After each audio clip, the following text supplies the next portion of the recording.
अब आपने उसको ऑनबोर्ड किया प्रोग्राम को पूरी तरह से समझाने के बाद, राइट? तो अब आगे क्या, और यही चीज आज हम इस सेशन में समझेंगे। तो मुझे थोड़ा सा टाइम दीजिए, मैं स्क्रीन शेयर कर लेती हूँ।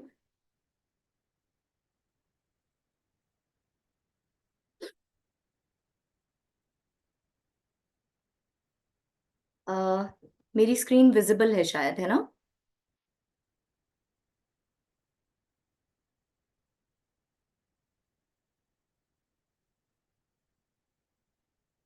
कोई कंफर्म कर सकता है मेरी स्क्रीन? हाँ, ओके ओके, ठीक है। All right. तो आज का, जैसे मैंने कहा कि आप डेफिनेटली इस प्रोग्राम के बहुत सारे नोट्स वगैरह बना रहे होंगे, और अब तक आपको ये क्लैरिटी आ चुकी होगी कि कि कैसे आपको अपने कस्टमर्स को जो है कैसे ऑनबोर्डिंग करनी है ना? उनको क्या क्या इंफॉर्मेशन देनी है, उनसे क्या क्या चीजें और करवानी है, जैसे हेल्थ मेजर्स, एचआरए फॉर्म्स वगैरह भरवाना है ना? और आपने उनके जो है एचआरए फॉर्म्स वगैरह को इंटरप्रेट करके आपने उनको बंडल भी सजेस्ट कर दिया। साथ में आप उनको ऑनबोर्डिंग तो करवाएंगे ही करवाएंगे, साथ में आपकी अपनी एक तैयारी भी होनी चाहिए, है ना? आपकी खुद की भी एक तैयारी होनी चाहिए इस healthy weight healthy living journey के लिए, जैसे सो हेल्थ दैट मेजर्स, आपको एचआरए और फॉर्म्स आपके वगैरह कस्टमर्स भरवाना को है ना, किसी किसी भी तरह की परेशानी या रुकावट का सामना ना करना पड़े। कोई बता सकता है कौन कौन सी वो तैयारी है जो आपको अपने लेवल पे करनी है?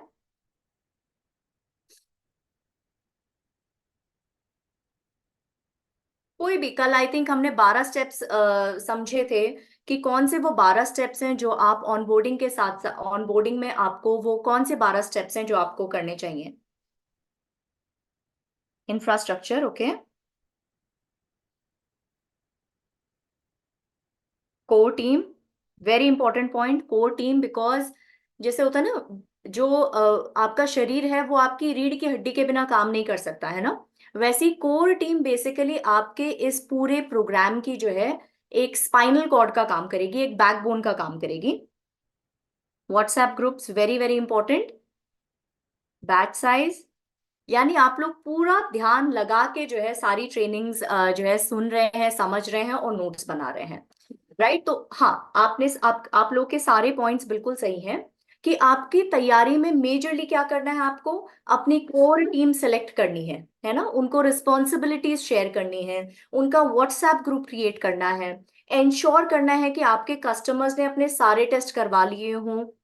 वो भले ही बॉडी कंपोजिशन एनालिसिस है, वो एचआरए फॉर्म है, उनका बंडल खरीदना है, वो सारी चीजें कर लिए हैं, और उन्होंने आपका व्हाट्सएप ग्रुप जो आपने उनको अलॉट किया है वो ज्वाइन भी कर लिया हो, है ना? और उसके साथ साथ आपने एक ब्रीफिंग सेशन किया ताकि आप उनको ये समझा सकें।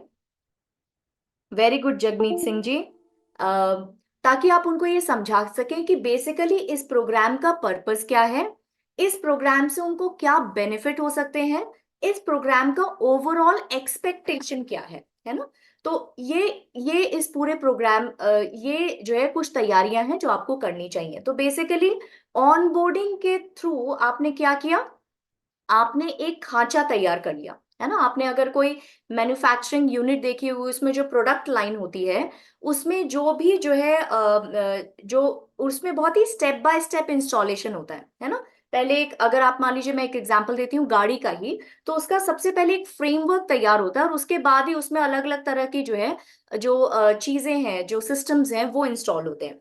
सेम वे अभी जो ऑनबोर्डिंग प्रोसेस है, ये जो है आपका एक खांचा है, और इसमें आप धीरे धीरे जो बाकी सारे जो फेजेस हैं उसको आप इंस्टॉल करेंगे, उसको आप समझाएंगे, ताकि इन स्टेप्स के थ्रू बेसिकली क्या होगा, आपको और आपके कस्टमर्स को इस प्रोग्राम का बेस्ट आउटकम मिलेगा, है ना?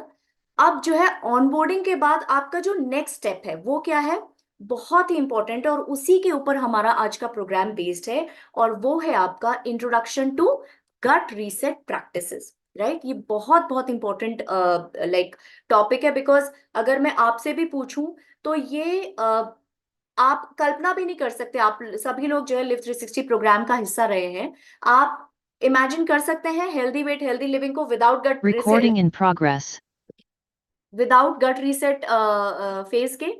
मेरे ख्याल से नहीं, है ना? बहुत मुश्किल हो जाएगा। और अगर मैं आपसे एक स्पेशल पॉइंट पूछूं लिव 360 प्रोग्राम का, तो आपके सभी के दिमाग में, मोस्टली सभी के दिमाग में एक गट रीसेट के का जो फेज है ये सबसे पहले उभर के आएगा, राइट। तो ये बहुत इंपॉर्टेंट है, और इसकी इंपॉर्टेंस क्योंकि बहुत ज्यादा है, इसीलिए आपको इस फेज के बारे में अपने कस्टमर को पूरी जानकारी देना बहुत जरूरी है, क्योंकि ये एक बहुत ही महत्वपूर्ण कड़ी है। आपके बाकी सारे जो फेजेस हैं उनका सक्सेस भी मेजरली आपके इस गट रीसेट फेज के ऊपर डिपेंड करता है, राइट। क्योंकि जब तक आप इस फेज की इंपॉर्टेंस को उनको समझाएंगे नहीं, वो इस चीज को समझेंगे नहीं और वो इसको पूरी तरह से फॉलो नहीं कर पाएंगे, राइट। तो ये इसी के ऊपर आज का हमारा सेशन है कि कैसे हमें अपने कस्टमर को समझाना है इस गट रीसेट में क्या करना है, क्यों करना है, कैसे करना है, इसकी इंपॉर्टेंस, इसका आप उनके हेल्थ पे क्या प्रभाव पड़ेगा, ये सारी चीजें हम उनको वन बाय वन समझाएंगे, है ना। अब आपने अपने जो है कस्टमर्स की सक्सेसफुल ऑनबोर्डिंग कर ली है ना, healthy weight healthy living journey के लिए, और अब आपका जो है नेक्स्ट स्टेप है कि कैसे उनकी गट रीसेट जर्नी को आपको शुरू करना है। आप सभी लोग ये समझ पा रहे होंगे कि ये गट रीसेट उनके लिए जब आप शुरू करेंगे, तो उनको जब आप जानकारी देंगे इस गट रीसेट की इंपॉर्टेंस, इसके महत्व के बारे में, तो ये क्यों जरूरी है, क्योंकि ये आपके प्रोग्राम का एक बहुत ही यूनिक फीचर है ना। ये आपके प्रोग्राम का एक हाईलाइट है जो आपको मार्केट के बाकी सारे प्रोग्राम से अलग करता है।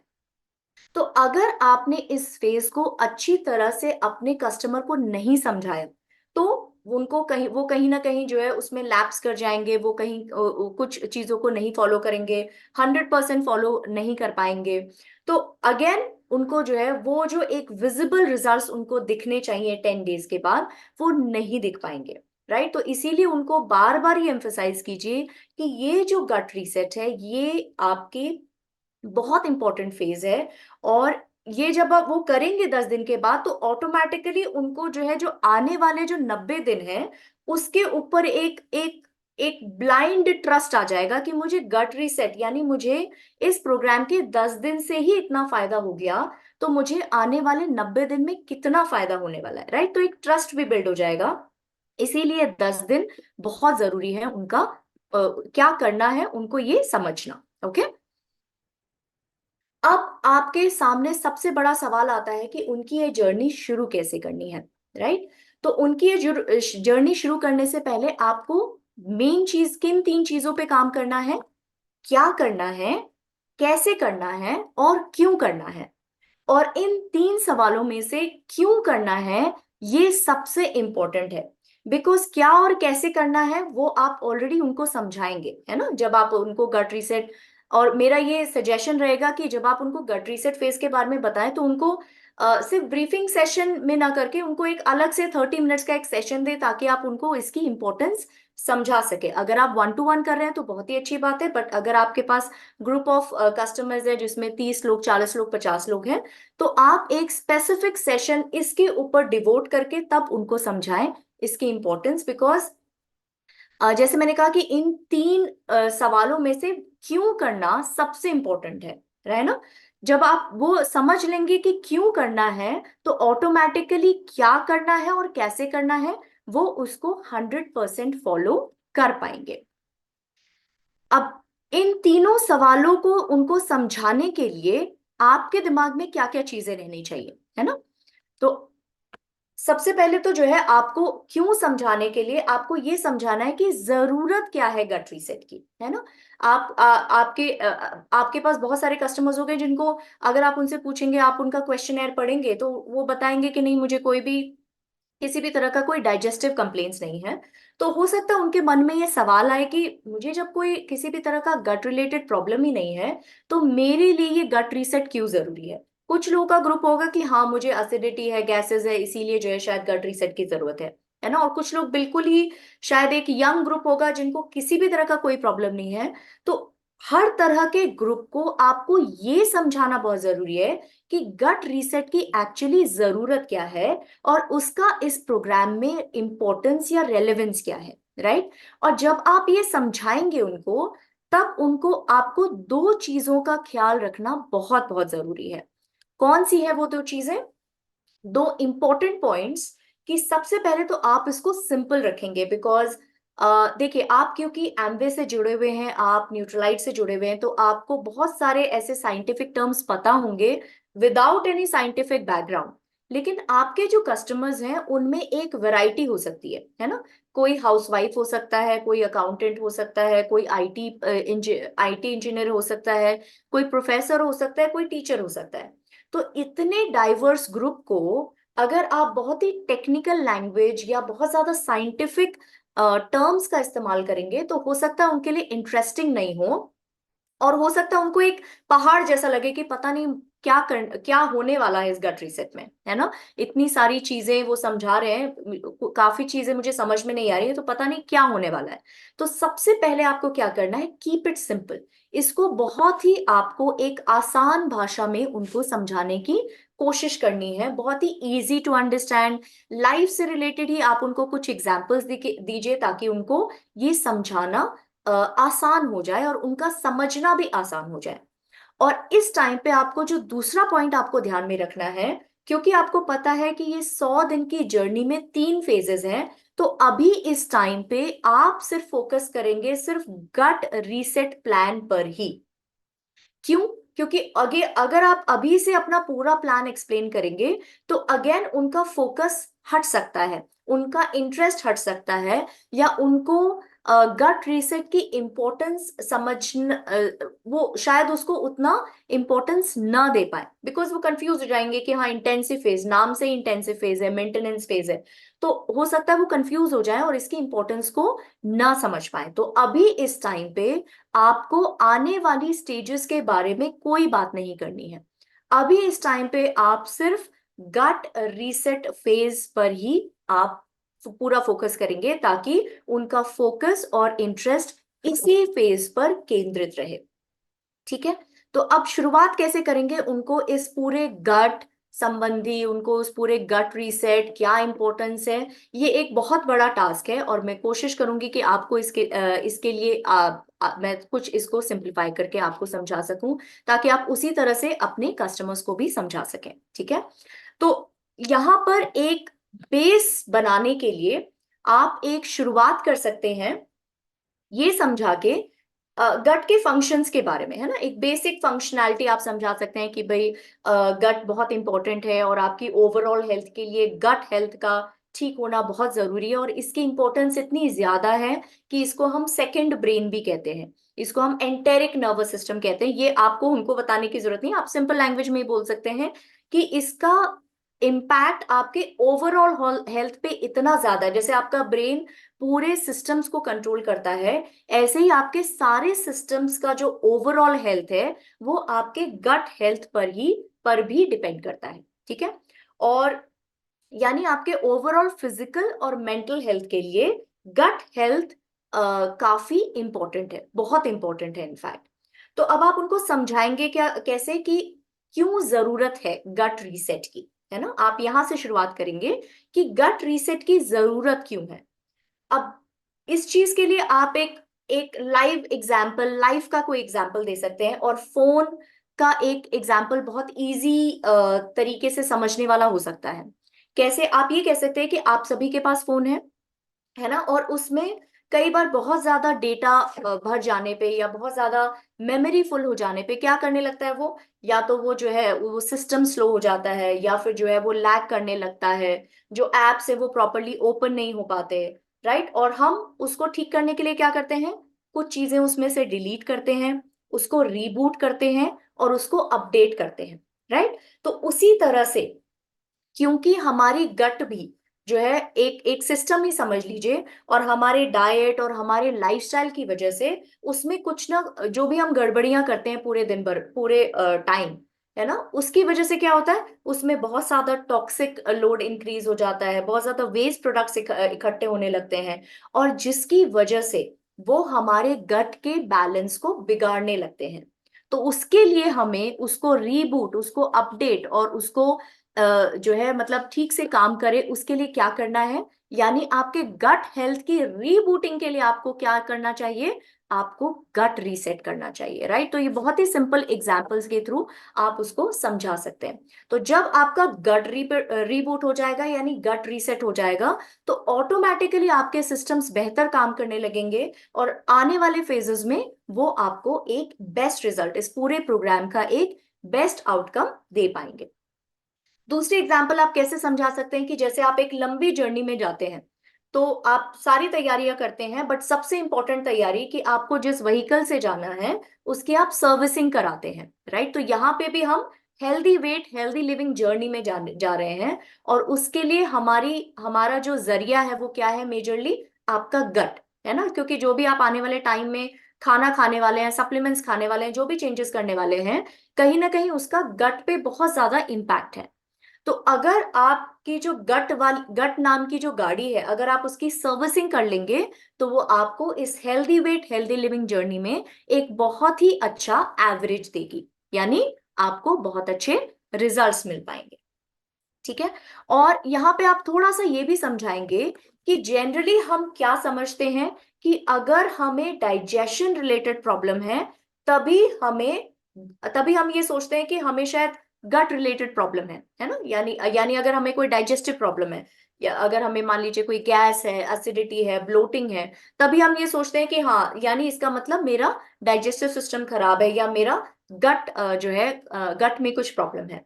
लेकिन आपको यहाँ पे अगेन ये बहुत इंफेसाइज करना जरूरी है कि गट हेल्थ सिर्फ गैस ब्लोटिंग एसिडिटी तक ही सीमित नहीं है।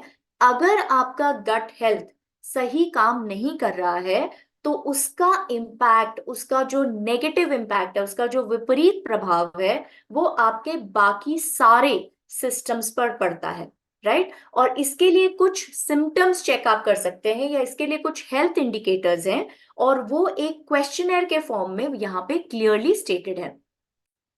तो ये जो क्वेश्चनर है ये आपको आपके टूल किट में मिलेगा, ताकि आपको आसानी हो सके ये उनसे समझने में कि उनको किस किस तरह के सिम्टम्स हैं, और इनमें से क्या सिम्टम्स उनके गट संबंधी परेशानी के साथ जुड़े हुए हैं। तो यहाँ पे ये क्वेश्चनर है जिसमें आपके ओवरऑल सिस्टम, यानी सर से लेके पांव तक जो भी आपके सिस्टम्स हैं, उसका उसका इम्पैक्ट, जो आपके गट हेल्थ है उसका इम्पैक्ट कैसे आपके डाइजेस्टिव सिस्टम पे, कैसे आपके माइंड पे पड़ता है, इससे संबंधित सारे क्वेश्चनर्स हैं, सारे क्वेश्चंस हैं। तो ये आपको क्या करना है, ये क्वेश्चनर आपको अपने कस्टमर से भरवाना है, यानी उनसे उनको ये क्वेश्चनर देना है, और उनका करंट प्रॉब्लम क्या है इन सारे सिस्टम से रिलेटेड, और 10 दिन के बाद उनको दोबारा ये फॉर्म दीजिए, ताकि उनको ये डिफरेंस समझ में आए कि पहले मुझे ये प्रॉब्लम होती थी और अब मुझे ये प्रॉब्लम उतनी ज्यादा नहीं है ना। तो ये चीजें आप उनको समझाएंगे। तो इसको थोड़ा सा आप डिस्क्राइब भी करेंगे तो बहुत अच्छा रहेगा। ये क्वेश्चनर ऑलरेडी आपके जो है टूल किट में अवेलेबल होगा, ताकि आपको आसानी हो सके कि किन किन सिस्टम से संबंधित आपको सवाल करने हैं। देखिए, ये क्यों आपका जो गट है वो आपके सारे सिस्टम्स को प्रभावित करता है, क्योंकि जितने भी आपके सिस्टम्स है उसकी उसमें एक चीज इंपॉर्टेंट है, वो आपके न्यूट्रिशन, आपके न्यूट्रिएंट्स के ऊपर काम करता है कि आपके सारे सिस्टम्स को प्रॉपरली न्यूट्रिएंट्स मिल पा रहे हैं कि नहीं मिल पा रहे हैं। और वो जो न्यूट्रिएंट्स है वो कहाँ से जो है आपके सिस्टम में आते हैं, आपके सिस्टम तक पहुंचते हैं, आपका मेन जो है आपका गट से, राइट। आपका जो पूरा डाइजेस्टिव सिस्टम है उसके थ्रू ही ये सारे न्यूट्रिएंट्स आपके सिस्टम्स तक पहुंचते हैं। नाउ ये न्यूट्रिएंट्स, ये जो सिस्टम्स है वो कैसे प्रभावित हो रहे हैं, दो तरीके से प्रभावित हो सकते हैं। पहला, अगर यानी जो आप इनके जो सिस्टम्स की फंक्शनैलिटी और एफिशिएंसी है वो कैसे अफेक्ट हो रही है, क्योंकि उनको प्रॉपरली न्यूट्रिएंट नहीं पहुंच पा रहे हैं। और न्यूट्रिएंट कैसे नहीं पहुंचेंगे, दो दो तरीके से। या तो आप गलत खाना खा रहे हैं, है ना। अगर आप गलत खाना ही खा रहे हैं, जो न्यूट्रिएंट जो है सफिशिएंट नहीं है, तो ऑटोमेटिकली आपके सिस्टम्स को वो न्यूट्रिशन नहीं मिल पाएगा। दूसरी चीज है कि आप सही खाना खा रहे हैं, लेकिन आपका जो गट हेल्थ है वो खराब है, जिसकी वजह से आपकी बॉडी में प्रॉपर न्यूट्रिशन नहीं पहुंच पा रहा है, राइट। तो इसके बेसिस पे आप उनसे ये क्वेश्चनर भरवाएंगे, ओके। तो वो कौन से क्वेश्चंस हैं, जैसे थोड़ा सा आप उनको एक्सप्लेन कर सकते हैं, बिकॉज हो सकता है उनको डाइजेस्टिव ट्रैक्ट पूरी तरह से ना समझ में आए, तो आप उनको एग्जांपल दीजिए कि अगर आपको डाइजेशन रिलेटेड कोई प्रॉब्लम है, जैसे गैस्ट्रिक है, एसिडिटी है, ब्लोटिंग है, इनडाइजेशन है, अगर आपको ऐसी कोई प्रॉब्लम है। माइंड रिलेटेड क्या हो सकता है कि आप बहुत ज्यादा स्ट्रेस रहते हैं, आपको एंजाइटी हो सकती है। माउथ और थ्रोट रिलेटेड क्या इंडिकेटर्स हो सकते हैं कि मे बी हो सकता है आपको जो है हो सकता है आप जो है आपको बहुत ज्यादा ड्राई माउथ रहता हो, या फिर आपको जो है टेस्ट का प्रॉपर जो है आप टेस्ट प्रॉपरली नहीं कर पा रहे हैं, या फिर आपके मुंह से जो है बहुत बैड स्मेल आ रही है ना, उस तरह की चीजें हो सकती हैं। उसका भी वो भी जो है कहीं ना कहीं आपके गट हेल्थ से इम्पैक्टेड रहता है। आपको कहीं कोई फ्रीक्वेंट ईयर इन्फेक्शन तो नहीं हो रहे हैं, आपको जॉइंट या मसल रिलेटेड कोई प्रॉब्लम्स तो नहीं है, हार्ट रिलेटेड कोई प्रॉब्लम्स तो नहीं है। नोज में आप ये सोच सकते हैं कि उनको एग्जाम्पल दे सकते हैं कि आपको कहीं जो है बहुत ज्यादा किसी स्मेल से आप जो है बहुत जल्दी प्रभावित तो नहीं हो जाते हैं। इमोशंस में आप समझ सकते हैं कि कोई मूड स्विंग्स या आपको बहुत ज्यादा एंजाइटी या बहुत जल्दी गुस्सा, इस तरह की चीजें तो नहीं होती हैं। स्किन में आप ये समझा सकते हैं कि आपको सडनली कोई रैशेस, एक्जिमा, एलर्जी, इस तरह की प्रॉब्लम्स तो नहीं होती हैं। वेट में आप ये उनको समझा सकते हैं कि कहीं ऐसा तो नहीं है कि कई बार कस्टमर्स होते हैं ना, वो आते हैं कहते हैं कि मैंने पिछले 2 महीने में इतना सारा वेट गेन कर लिया है, और मैं कितनी भी कोशिश कर रही हूँ मेरा वेट लॉस हो ही नहीं रहा है, राइट। तो या तो अनएक्सप्लेन्ड वेट गेन हो रहा है, या फिर वो कोशिश करने पर भी वेट लॉस नहीं कर पा रहे हैं। एनर्जी लेवल्स बहुत ज्यादा कम है, यानी उनको हमेशा मॉर्निंग से लेके इवनिंग तक उनको टायर्ड ही लगता है, मतलब वो सुबह भी उठते हैं, अच्छी नींद के बाद भी उठते हैं, तो भी एक एनर्जी उनका जो है लेथार्जिक सी फीलिंग रहती है। लंग्स में उनको बहुत जल्दी कोई रेस्पिरेटरी इन्फेक्शंस कंटिन्यूअसली बार बार तो नहीं हो रहे हैं। कॉग्निटिव का मतलब है यानी आपके मेमोरी, आपकी लर्निंग, आपका फोकस, उनसे संबंधित अगर कोई प्रॉब्लम हो रही है। आईज में यानी अगर आपको बहुत ज्यादा जो है ड्राई आईज, या जो है आई रिलेटेड इन्फेक्शन बहुत ज्यादा हो रहे हैं, या थोड़ा ब्लरीनेस, मतलब कोई भी या फिर टायर्ड आईज, इस तरह के अगर हो रहा है, तो ये 14 आपके जो है क्वेश्चनर्स हैं जो इंडिकेट करते हैं कि ये चीजें भी कहीं ना कहीं आपके गट हेल्थ से संबंधित हो सकती है ना। और ये बेसिकली क्या इशारा कर रहे हैं कि ये आपको ये समझा, ये जो इंडिकेटर्स है, अगर इसमें कुछ ना कुछ प्लस माइनस हो रहा है, तो ये इंडिकेट कर रहे हैं कि कहीं ना कहीं ये आपकी गट हेल्थ से भी संबंधित हो सकते हैं, है ना। तो इसीलिए जो है आपको पहले एक बार गट रिसेट शुरू होने से पहले उनके करंट स्टेटस समझ लीजिए इन 14 इंडिकेटर्स के बेसिस पे, एंड दोबारा से उनसे ये क्वेश्चनर जो है फिल करवाइए at the end of the gut reset, ताकि आप अपने कस्टमर की प्रोग्रेस समझ पाए। और जब वो डिफरेंस देखेंगे अपने आंसर्स में पहले और बाद के, तो एक ये भी समझ में आएगा उनको कि जो चीज वो अभी तक समझ रहे थे कि ये सिर्फ एक लोकलाइज प्रॉब्लम है, वो एक्चुअली आपके गट से भी संबंधित है ना। तो एक ट्रस्ट समझ में आएगा उनको, एक्चुअली वो वजह समझ में आएगी कि क्यों ये प्रॉब्लम हो रही थी। और अगेन आपके प्रोग्राम पे एक ट्रस्ट बिल्ड होगा, राइट, आने वाले फेजेस के लिए भी।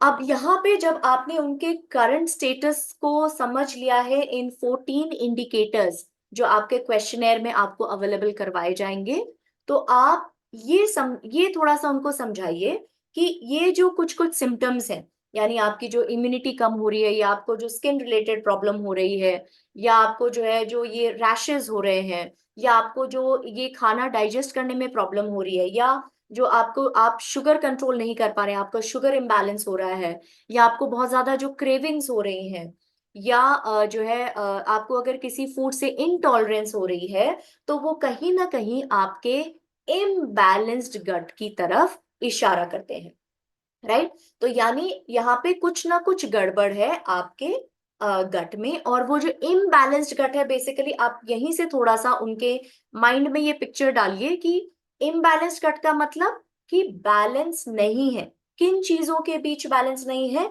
आपके अच्छे और आपके थोड़े कम अच्छे बैक्टीरिया के बीच में, यानी आपके, आप इसको समझ लीजिए गुड एंड बैड बैक्टीरिया के बीच में एक इम्बैलेंस आ गया है, जिसकी वजह से आपको ये सारी सिस्टेमिक प्रॉब्लम्स हो रही है।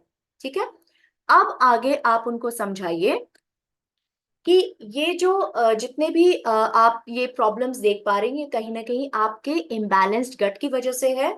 और क्योंकि ये वो already healthy weight healthy living journey में एनरोल कर चुके हैं, ये आपके साथ जुड़े हुए हैं, तो आप उनका वो कनेक्शन, आप स्पेशली जिनका गोल जो है वेट लॉस करना है ना, जो आपके पास आए हैं कि मैं सब कुछ सही कर रही हूँ लेकिन मेरा वेट गेन ही होता जा रहा है, या मैं वेट लॉस में बहुत चैलेंजेस फेस कर रही हूँ, तो आप वो कनेक्शन वहां पे भी बता सकते हैं कि वेट गेन के लिए एक इम्बैलेंस्ड गट एक कैटलिस्ट का काम करती है, एक उत्प्रेरक का काम करती है। यानी जो भी आपका वेट गेन का प्रोसेस है, उस प्रोसेस को जो है स्पीडिफाई करती है, मतलब उस प्रोसेस को बढ़ा देती है। राइट। तो आप ये एक कनेक्शन समझा सकते हैं कि जो भी आपको सिस्टेमिक प्रॉब्लम्स हो रही हैं, वो भले ही आपके mood related, energy related, sleep related, आपका ओवरऑल वेलबींग है, वो आपके गट हेल्थ से कनेक्टेड है। और साथ में जो आपका जो वेट गेन है, वो भी कहीं ना कहीं आपकी इनबैलेंस्ड गट से कनेक्टेड है। अब जो ये गट हेल्थ है, इसको समझाने के लिए, थोड़ा सा और डिटेल में समझाने के लिए, आप उनको एक डिफरेंस समझाएंगे, अनहेल्दी गट वर्सेस हेल्दी गट, है ना।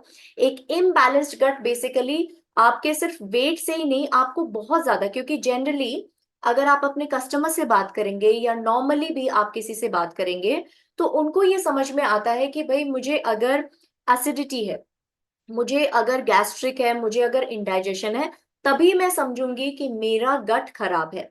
लेकिन आपका जो अनहेल्दी गट है, या यानी जो आपकी जो गट हेल्थ है, उसका इम्पैक्ट आपके बहुत सारी सिम्टम्स, बहुत सारे जो है सिस्टम्स पर पड़ता है। और वहीं आप यहाँ पे उनको समझा सकते हैं कि क्या डिफरेंस होता है, या क्या वो ऐसी चीजें हैं वो अनुभव कर सकते हैं एक अनहेल्दी गट और एक हेल्दी गट के बीच में, है ना।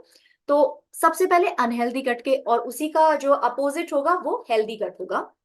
तो अनहेल्दी गट में फूड सेंसिटिविटीज बढ़ जाती हैं। यानी आपने लोगों को कहते हुए सुना होगा, या जो आपके कस्टमर्स आपके साथ जुड़े हुए भी हैं, वो ये कह सकते हैं कि मैं पहले जो है राजमा छोले डाइजेस्ट कर पाती थी, लेकिन अब पिछले 1 साल से मैं जैसे ही खाती हूँ, मैं जो है मुझे पूरे दिन भारी लगता है, मैं अगले 2-3 दिन तक मेरी जो है मतलब पूरा दिन ही खराब हो जाता है।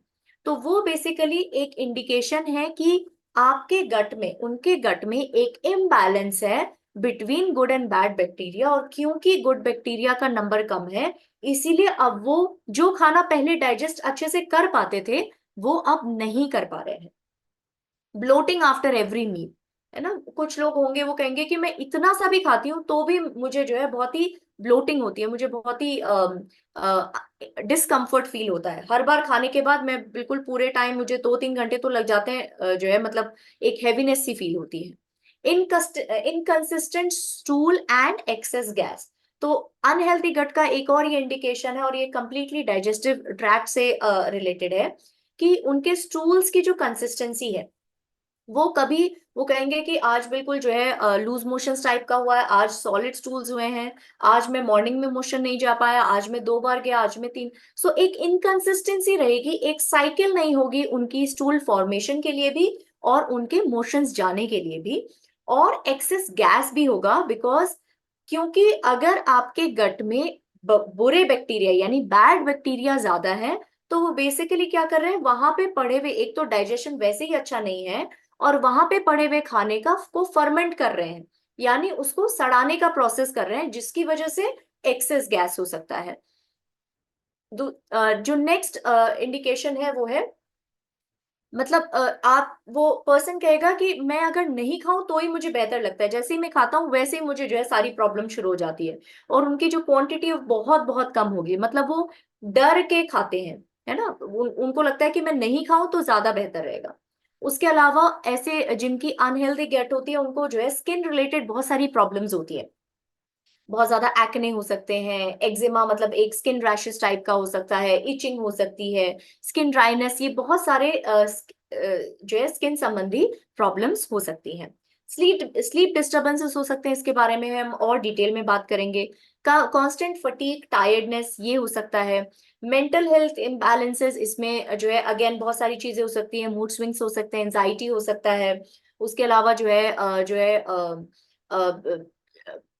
उसके अलावा ये भी हो सकता है कि जो है पर्सन फोकस ना कर पाए, मेमोरी रिलेटेड प्रॉब्लम हो सकती है। और लास्ट वाली जो चीज है वो है वीकेंड इम्यून सिस्टम। नाउ ये दो तरीके से हो सकता है अगर आपका गट इम्बैलेंस्ड है। एक तो या तो आपका इम्यून सिस्टम बहुत ही वीक होगा, जहां पे आपको जो है मतलब जो है कांस्टेंट इन्फेक्शंस होते रहेंगे, कंटिन्यूअस इन्फेक्शंस होते रहेंगे। और दूसरी चीज क्या होगी कि अगर आपका गट इम्बैलेंस होगा तो वो आपका इम्यून सिस्टम एक इन्फ्लेमेटरी कंडीशन में भी जा सकता है, जहां पे हाइपर एक्टिव हो सकता है आपका इम्यून सिस्टम, जिसकी वजह से आप रिस्क में हो सकते हैं बहुत सारे ऑटो इम्यून डिसऑर्डर्स के लिए भी। तो अगर कोई पर्सन आपके साथ जो जुड़ा हुआ है इस कम्युनिटी में, वो कह रहा है कि मुझे ये वाला ऑटो इम्यून सिस्टम डिसऑर्डर है, तो आपका ये आप उसको कनेक्ट कर सकते हैं कि ये कहीं ना कहीं गट रिलेटेड भी हो सकता है। और अगर हम गट हेल्थ पे काम करेंगे तो आपको ये सिम्टम्स मैनेज करने में थोड़ी मदद हो सकती है। अगेन, इस किसी भी तरह से आप अश्योरेंस जरूर दे सकते हैं, लेकिन आप कोई प्रॉमिस नहीं करेंगे, है ना। क्योंकि जब प्रॉमिस करते हैं तो एक्सपेक्टेशन बढ़ जाती है, क्योंकि हर पर्सन डिफरेंट है, हर पर्सन का डाइट लाइफस्टाइल डिफरेंट होगा। तो आप यहाँ पे कोई भी प्रॉमिस नहीं करेंगे, बट आप अश्योर कर सकते हैं कि आपको इसके बेनिफिट्स डेफिनेटली मिलेंगे, इस गट रीसेट के बेनिफिट्स। अगेन, अगर आप उसको हेल्दी गट से कंपेयर करेंगे तो आप ये उसका जो अपोजिट जितने भी सिम्टम्स हैं वो हेल्दी गट है, यानी आपकी स्किन ग्लो करेगी, आपको हमेशा एनर्जाइज्ड फील होगा, आपको जो है मूड स्विंग्स वगैरह कम होंगे, आपकी जो इम्यूनिटी है वो बूस्टेड रहेगी। बिकॉज आपको पता है कि आपकी जो इम्यूनिटी है वो 70% तक की आपकी इम्यूनिटी आपके गट हेल्थ पे डिपेंड करती है। आपका जो स्टूल फॉर्मेशन है, मोशन रिलेटेड प्रॉब्लम है, बाउल मूवमेंट है, वो सारे काफी रेगुलराइज रहेंगे, और आपको गैस, ब्लोटिंग, इस तरह की चीजों में चीजों का चीजों आप जो है इन इन चीजों को ज्यादा फील नहीं करेंगे। ठीक है, तो ये डिफरेंस हो गया आपका अनहेल्दी और हेल्दी गट के बीच में। तो यहाँ पे आपने उनको बहुत डिटेल में उनको ये एक्सप्लेन किया कि एक्चुअली अनहेल्दी गट और हेल्दी गट सिर्फ आपके डाइजेशन रिलेटेड सिम्टम्स तक ही सीमित नहीं है, ये और भी बाकी सिस्टम्स को अफेक्ट करती है, और वो क्या क्या सिम्टम्स आपके सामने ला सकते हैं। तो इन सारी चीजों को ठीक करने के लिए आप फिर उनको ये समझाएंगे कि ये जो सारी चीजें हैं जो आप अभी एक्सपीरियंस कर रहे हैं, इन सारी चीजों में कुछ ना कुछ सुधार आप देखेंगे, और उसके लिए आपका गट रीसेट, ये 10 दिन की गट रीसेट जर्नी एक बहुत इंपॉर्टेंट स्टेप है, ताकि आप इन सारे इश्यूज जो आपके सिस्टेमिक इश्यूज हैं, जो आपके डाइजेस्टिव इश्यूज हैं, स्किन रिलेटेड इश्यूज हैं, एनर्जी रिलेटेड इश्यूज हैं, इन सारी चीजों को एड्रेस करने के लिए जो नेक्स्ट स्टेप है वो एक बहुत इंपॉर्टेंट स्टेप है, और जिसका नाम है आपका 10 डेज का गट रीसेट फेज। अब आपके अब सवाल ये भी आएगा कि जब हम इम्बैलेंस्ड गट की बात कर रहे हैं, राइट, तो ये किस चीज का इम्बैलेंस है? आपके अच्छे खाने और बुरे खाने का इम्बैलेंस है, जिसकी वजह से आपकी गट इम्बैलेंस हो गई है। यहाँ पे आप थोड़ा सा उनको एक्सप्लेन कर सकते हैं about good and bad bacteria, जिसकी वजह से आपकी गट या तो बैलेंस मोड में हो सकती है या फिर इम्बैलेंस्ड मोड में हो सकती है ना। तो यहाँ पे आप थोड़ा सा इंट्रोड्यूस करेंगे गुड एंड बैड बैक्टीरिया के बारे में। तो बेसिकली आपका ये जो 10 दिन की जर्नी है, इसका मेन ऑब्जेक्टिव और फोकस क्या रहेगा? ना केवल आपके जितने भी हेल्थ एस्पेक्ट्स हैं उनको इम्प्रूव करना, बट साथ में आपके जो गट फ्रेंडली बैक्टीरिया हैं उनको भी इम्प्रूव करना आपका इस गट रीसेट फेज का ऑब्जेक्टिव रहेगा, राइट। और अब आप इनको धीरे धीरे एक्सप्लेन करेंगे यहाँ पे, क्योंकि आप बैक्टीरिया के बारे में समझाएंगे तो आप उनको थोड़ा सा इंट्रोड्यूस करेंगे कैसे कि हमारी गट में बहुत सारे बैक्टीरिया रहते हैं। इनफैक्ट जितने हमारे बॉडी में सेल्स हैं उससे 3 गुना बैक्टीरिया आपके गट में रहते हैं, है ना। और इसकी भी बहुत सारी स्पीशीज है, यानी hundreds and hundreds of variety of bacteria आपको आपकी गट में मिलेंगे। ये आपके समझने के लिए मैं थोड़ा ज्यादा एक्सप्लेन कर रही हूँ, आपको इतना डिटेल में अपने कस्टमर को समझाने की जरूरत ना हो शायद। तो अगेन, जैसे मैंने अपने पिछले सेशन में बोला था कि आपके पास दो तरह के कस्टमर्स आएंगे, अवेयर कस्टमर्स और नॉन अवेयर अनअवेयर कस्टमर्स। तो अनअवेयर कस्टमर्स को आप सिर्फ यहीं पे छोड़ सकते हैं कि इस 10 डेज के गट रीसेट फेज में हम बेसिकली आपके गट हेल्थ को इंप्रूव करेंगे, आपके सारे सिम्टम्स में आपको थोड़ा इंप्रूवमेंट नजर आएगा, और साथ में हम आपके गुड बैक्टीरिया को भी इंप्रूव करेंगे। आपके पास एक अवेयर कस्टमर आ रहा है जिसको आप ऑलरेडी पता है गट बैक्टीरिया के बारे में, तो उनको आप थोड़ा सा डिटेल में समझा सकते हैं कि हमारे गट में hundreds and hundreds of varieties के गट बैक्टीरिया रहते हैं, और उसमें से जो 90% है वो बेसिकली दो फॉर्मेट में डिवाइडेड है। पहला है फर्मिक्यूटीज एंड दूसरा है बैक्टीरियोडिटीज। ओके, फर्मिक्यूटीज को हम थोड़ा सा कहते हैं लेस फ्रेंडली बैक्टीरिया, और जो बैक्टीरियोडिटीज हैं वो उनको हम कहते हैं गट फ्रेंडली बैक्टीरिया। नाउ फर्मिक्यूटीज को हम लेस फ्रेंडली बैक्टीरिया क्यों कहते हैं, हम लोग सिर्फ बैड बैक्टीरिया क्यों नहीं कहते, बिकॉज ये क्वेश्चन आपके कस्टमर से आ सकता है कि हम बैड बैक्टीरिया को पूरी तरह से खत्म क्यों नहीं कर सकते। तो ये जो लेस फ्रेंडली बैक्टीरिया है इनका भी एक इंपॉर्टेंट रोल है आपके बॉडी में, कुछ बहुत ही इंपॉर्टेंट कंपाउंड्स बनाने के लिए जो आपके overall nutrient absorption, overall gut health के लिए बहुत जरूरी है। तो इसीलिए हम इनको लेस फ्रेंडली बैक्टीरिया कह रहे हैं। इनकी प्रॉपर्टी क्या है, जो फर्मिक्यूटीज है इनकी प्रॉपर्टी क्या है, ये प्रो इन्फ्लामेटरी है। प्रो इन्फ्लामेटरी यानी ये इनमें इन्फ्लामेशन कॉज करने की प्रॉपर्टी है, लेकिन ये तब तक इन्फ्लामेशन कॉज नहीं करेंगे जब तक इनका नंबर जरूरत से ज्यादा ना हो जाए, है ना। ये उसी तरह से जैसे ओमेगा 6 और ओमेगा 3, ओमेगा 6 तब तक आपकी बॉडी को नुकसान नहीं पहुंचाएगा जब तक वो अपने रेशो से ज्यादा ना हो जाए। सेम यहाँ पे भी अगर आपके ये जो लेस फ्रेंडली बैक्टीरिया है यानी फर्मिक्यूटीज हैं, इनमें प्रो इन्फ्लामेटरी प्रॉपर्टी होती है, यानी अगर ये अपने रेशो से बढ़ जाएं तो ये आपकी गट हेल्थ को नेगेटिवली इंपैक्ट कर सकते हैं। दूसरी चीज, इनमें एक तरह का टॉक्सिन प्रोड्यूस करने की भी प्रॉपर्टी होती है जिसको एंडोटॉक्सिन कहते हैं।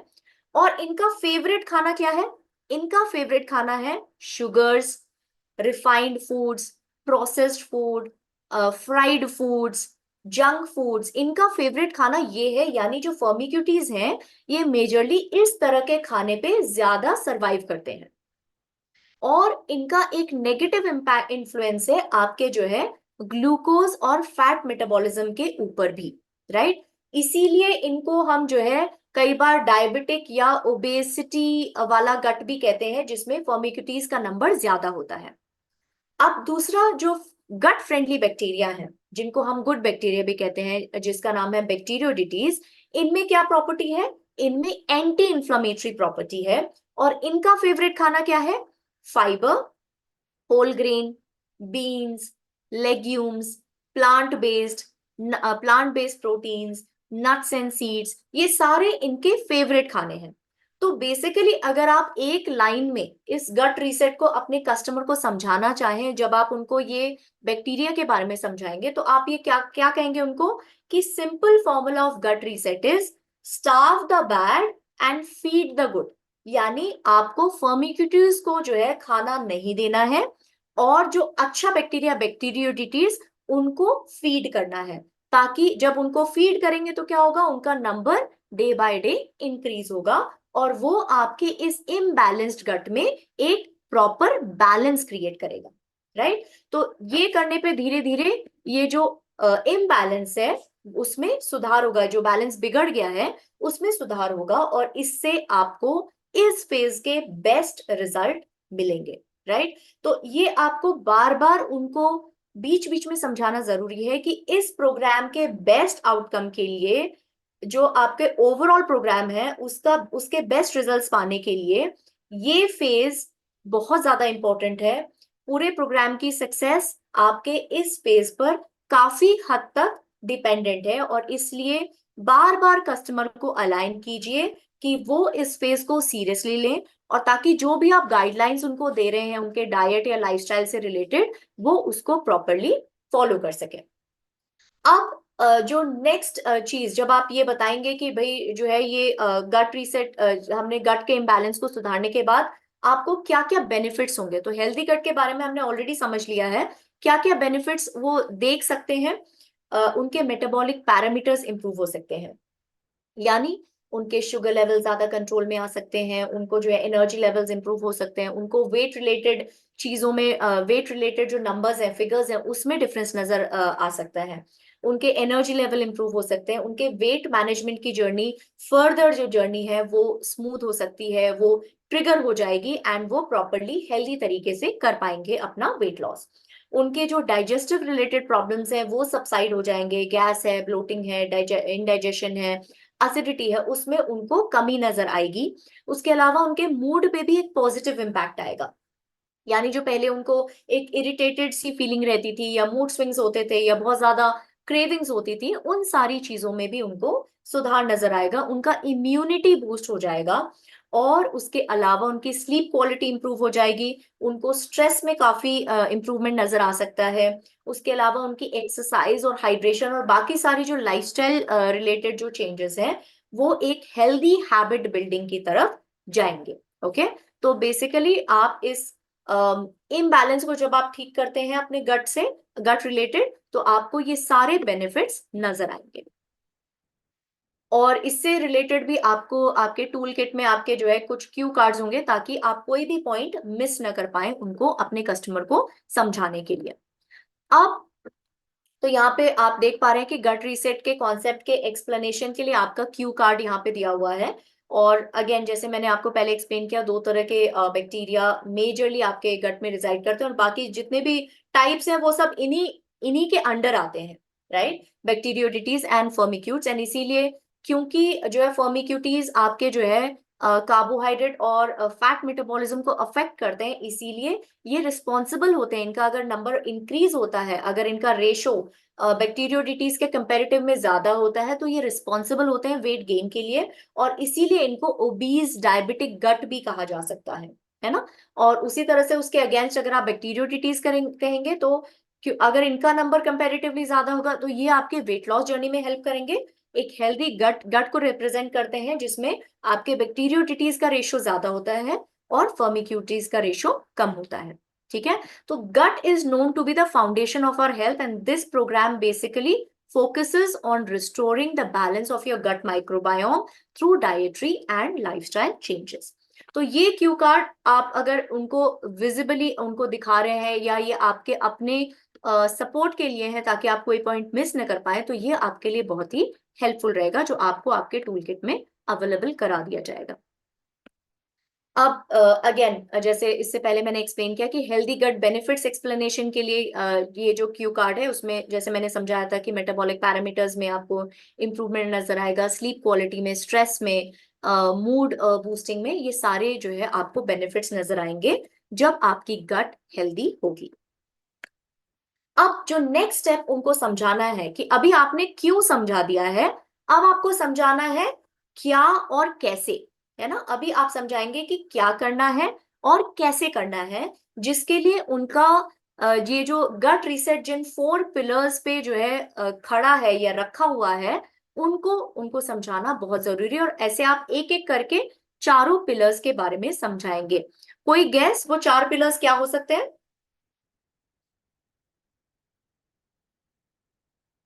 क्योंकि आप सभी लोग लिव 360 का हिस्सा थे, तो मैं जानना चाहूंगी कि आपको कितना याद है अपने इस गट रीसेट के बारे में और इन 4 पिलर्स के बारे में।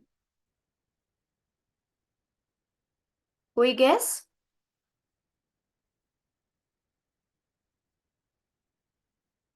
काफी कुछ आंसर्स मुझे ठीक आ रहे हैं।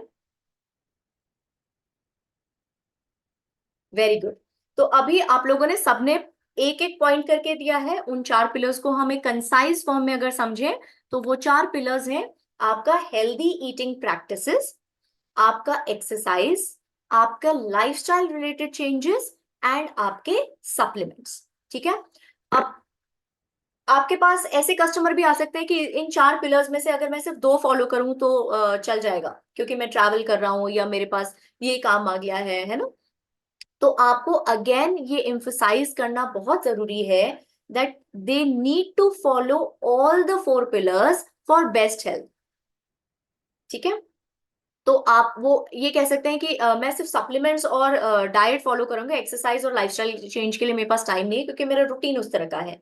लेकिन अगेन आपको इसकी इंपॉर्टेंस उनको वन बाय वन समझानी है, और उनको ये समझाएं कि ये 4 पिलर्स जब तक आप फॉलो नहीं करेंगे तो गट रीसेट संबंधी जो हम रिजल्ट्स एक्सपेक्ट कर रहे हैं वो शायद आप ना देख पाए, या आपको वो शायद ना मिल पाए। ठीक है, तो अब सबसे पहला पॉइंट है आपका हेल्दी ईटिंग प्रैक्टिसेस। इसको हम healthy eating and drinking habits भी कर सकते हैं। तो यहाँ पे हम समझेंगे कि क्या करना है, कैसे करना है वो अभी और आगे समझाएंगे, लेकिन अभी क्या करना है, राइट? और क्या के पीछे भी क्यों करना है वो अगेन यहाँ पे एक सवाल है, तो इसीलिए हम हर पॉइंट को, हर पिलर को बहुत डिटेल में समझाने की कोशिश करेंगे ताकि ये सारे पॉइंट्स उनके माइंड में वन बाय वन सेट होते चले जाएं कि भाई क्यों गट रीसेट, और जो है क्यों जो है हेल्दी गट जरूरी है, क्यों जो है ये पैरामीटर्स मेरे ठीक होना जरूरी है, और उसके लिए मुझे क्यों इन 4 पिलर्स को फॉलो करना जरूरी है। तो सबसे पहले जब भी हम गट से रिलेटेड कोई भी जानकारी, कोई भी बात करते हैं, तो सबसे इंपॉर्टेंट फैक्टर है कि उस गट में जा क्या रहा है, और उसमें सबसे इंपॉर्टेंट एस्पेक्ट होता है हाइड्रेशन, है ना?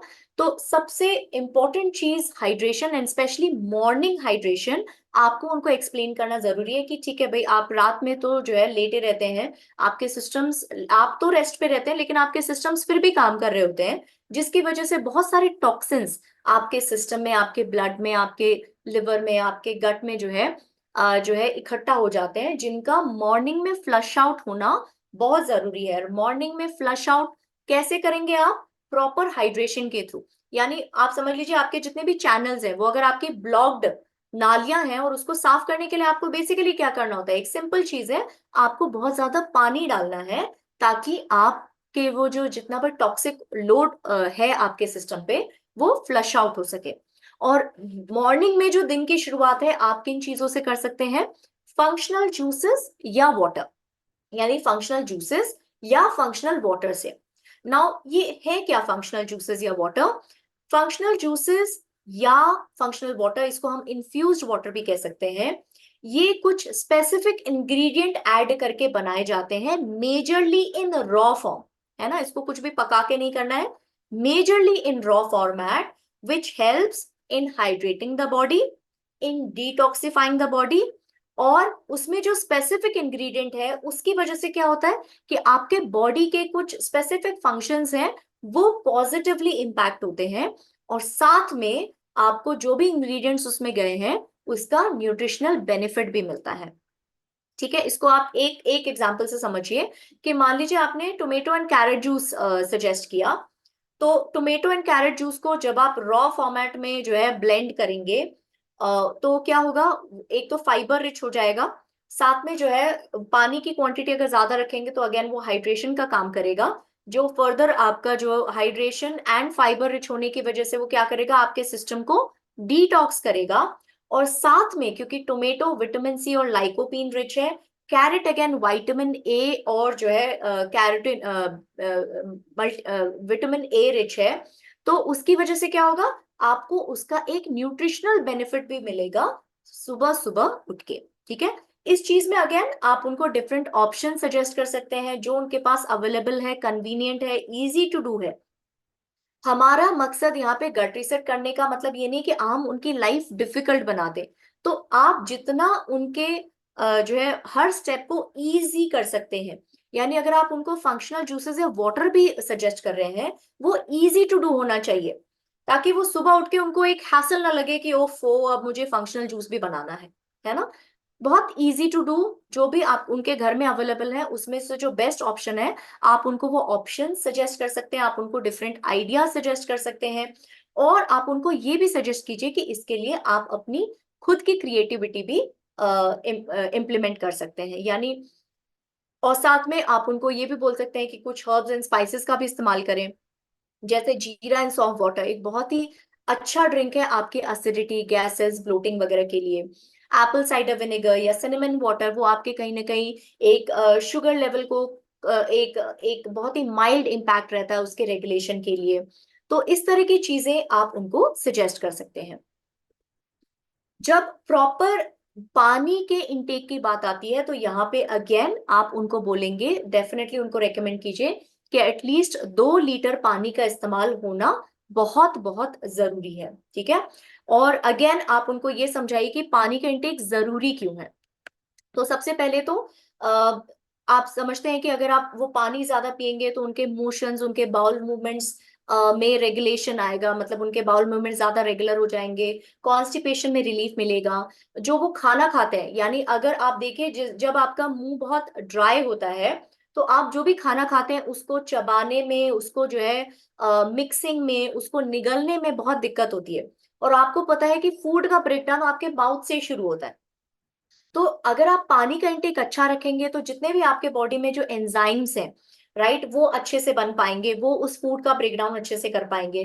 पानी अगर आप अच्छी क्वांटिटी में ले रहे हैं तो वो आपके बॉडी के डिटॉक्सिफिकेशन के लिए हेल्पफुल है, आपके सलाइवा फॉर्मेशन के लिए हेल्पफुल है। आपके जो जितने भी गट लाइनिंग है, वो अगर आप जो है इसको ऐसे समझे कि आपकी जो गट है ना, अगर मान लीजिए आपकी जो गट है, इसके अंदर एक लाइनिंग होती है जो एक प्रोटेक्टिव लेयर का काम करती है। और ये जो लाइनिंग है वो मेनली म्यूकस से बनी होती है, यानी बहुत ही एक स्लाइमी सा जो है स्ट्रक्चर होता है इस लाइनिंग का। क्यों? ताकि जो है बाहर से आने वाले जो भी पैथोजेंस हैं वो डायरेक्ट एंट्री न कर पाए इंटेस्टाइन के अंदर, डायरेक्टली न घुस पाए, इसलिए ये स्लाइमी लेयर होती है, म्यूकस लेयर होती है प्रोटेक्शन के लिए। अगर आप प्रॉपरली हाइड्रेटेड नहीं है तो इसका इम्पैक्ट आपकी म्यूकस लाइनिंग पे भी पड़ेगा।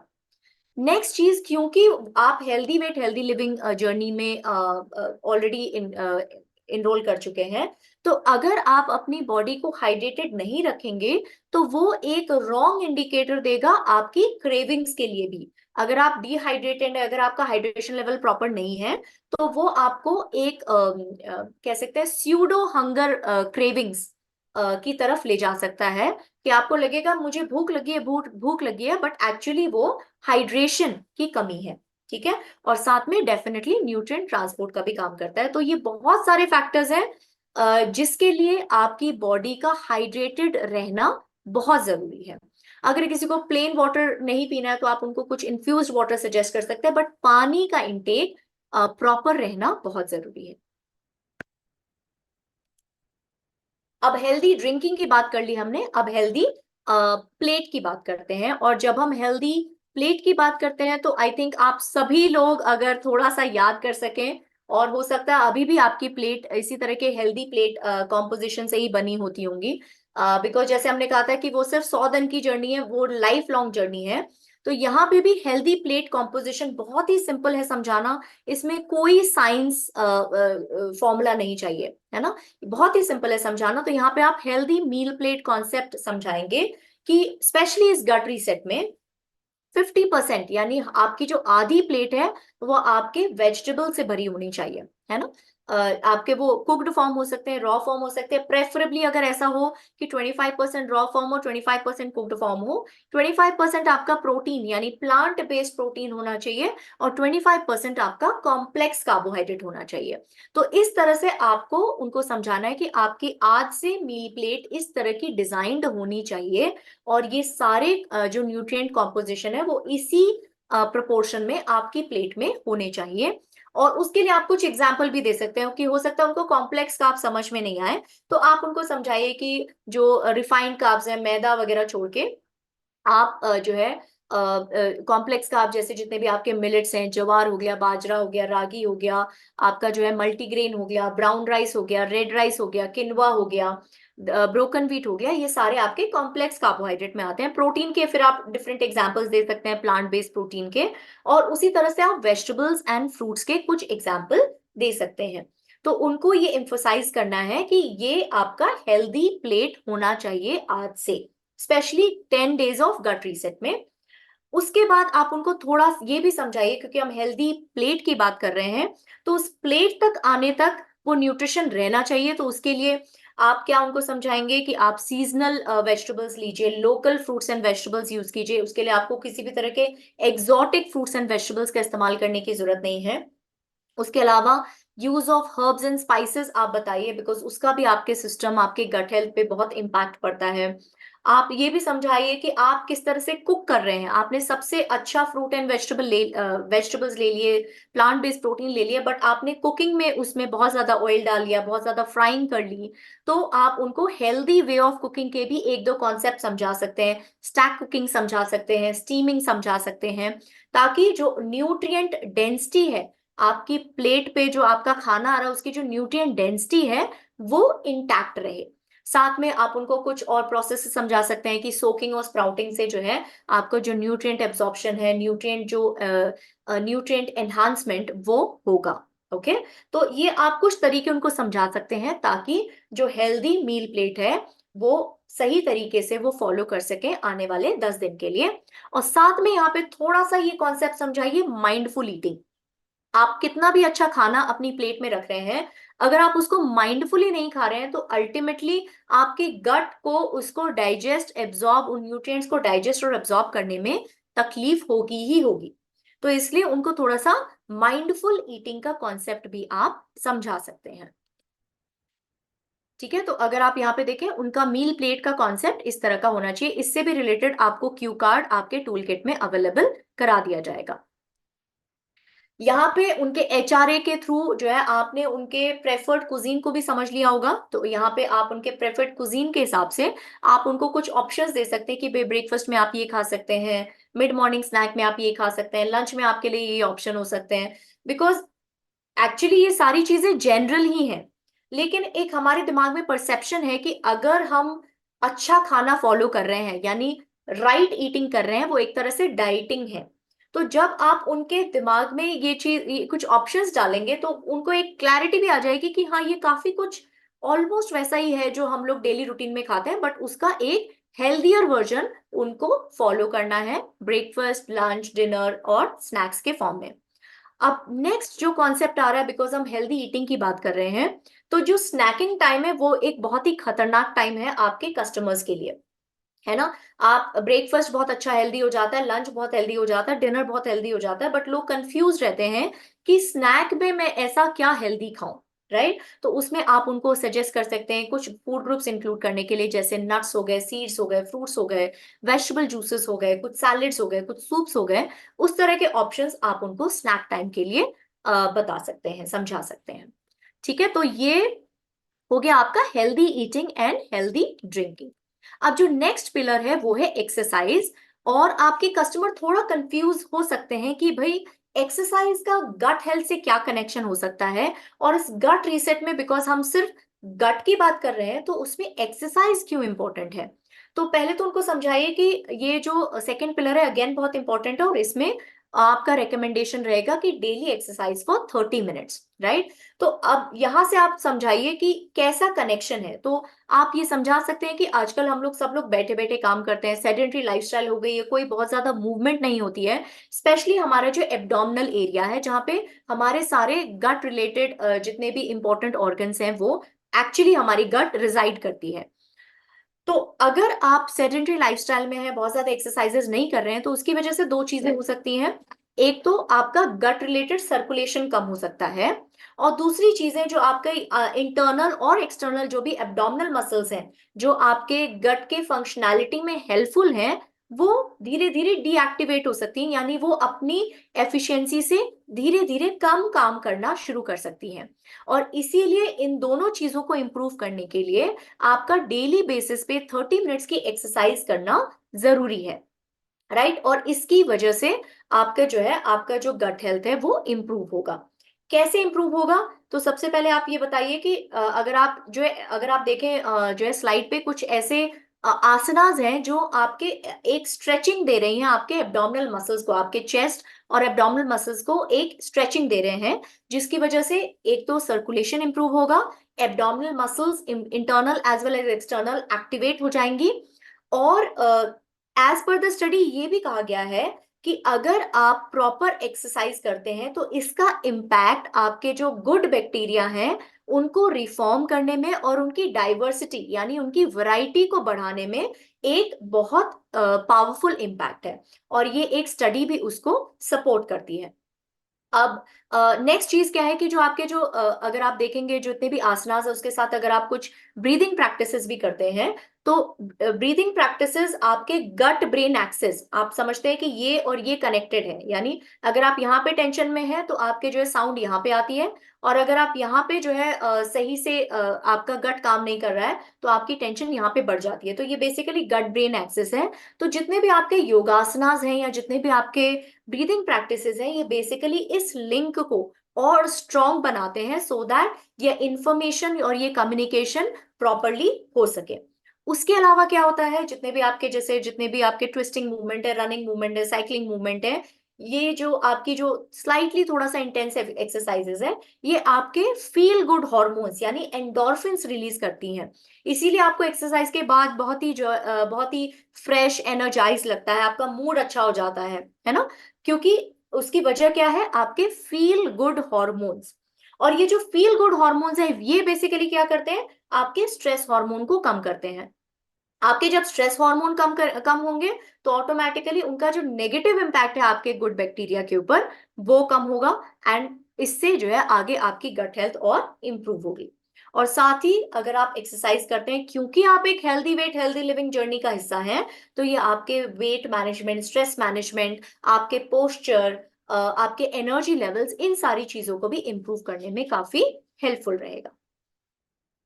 ठीक है, तो आप यहाँ पे उनको फिजिकल एक्टिविटी और गट हेल्थ का कनेक्शन जैसे मैंने अभी समझाया वैसे आप समझा सकते हैं। अब जो नेक्स्ट पिलर है वो है आपका लाइफस्टाइल, है ना। और लाइफस्टाइल में हमें बेसिकली दो चीजों पे सबसे ज्यादा फोकस करना है, बिकॉज आपको भी पता है कि इन दोनों का आपके हेल्दी लिविंग और हेल्दी वेट और आपके गट हेल्थ पे कितना पावरफुल इम्पैक्ट है।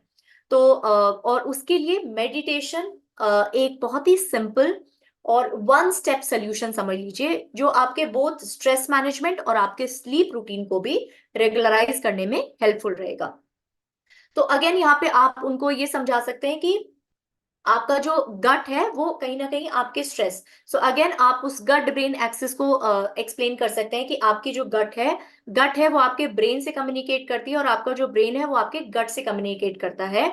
और ऐसे में अगर आपका स्ट्रेस ज्यादा हो और वो कंटिन्यूअस बेसिस पे हो, यानी आपके स्ट्रेस हॉर्मोन्स जो है ज्यादा हो, तो वो क्या करते हैं, एक इन्फ्लेमेशन क्रिएट करते हैं आपके ओवरऑल गट में। उस इन्फ्लेमेशन की वजह से क्या होता है, जो गुड बैक्टीरिया है या जो ओवरऑल बैक्टीरिया है उनका बिहेवियर चेंज हो जाता है।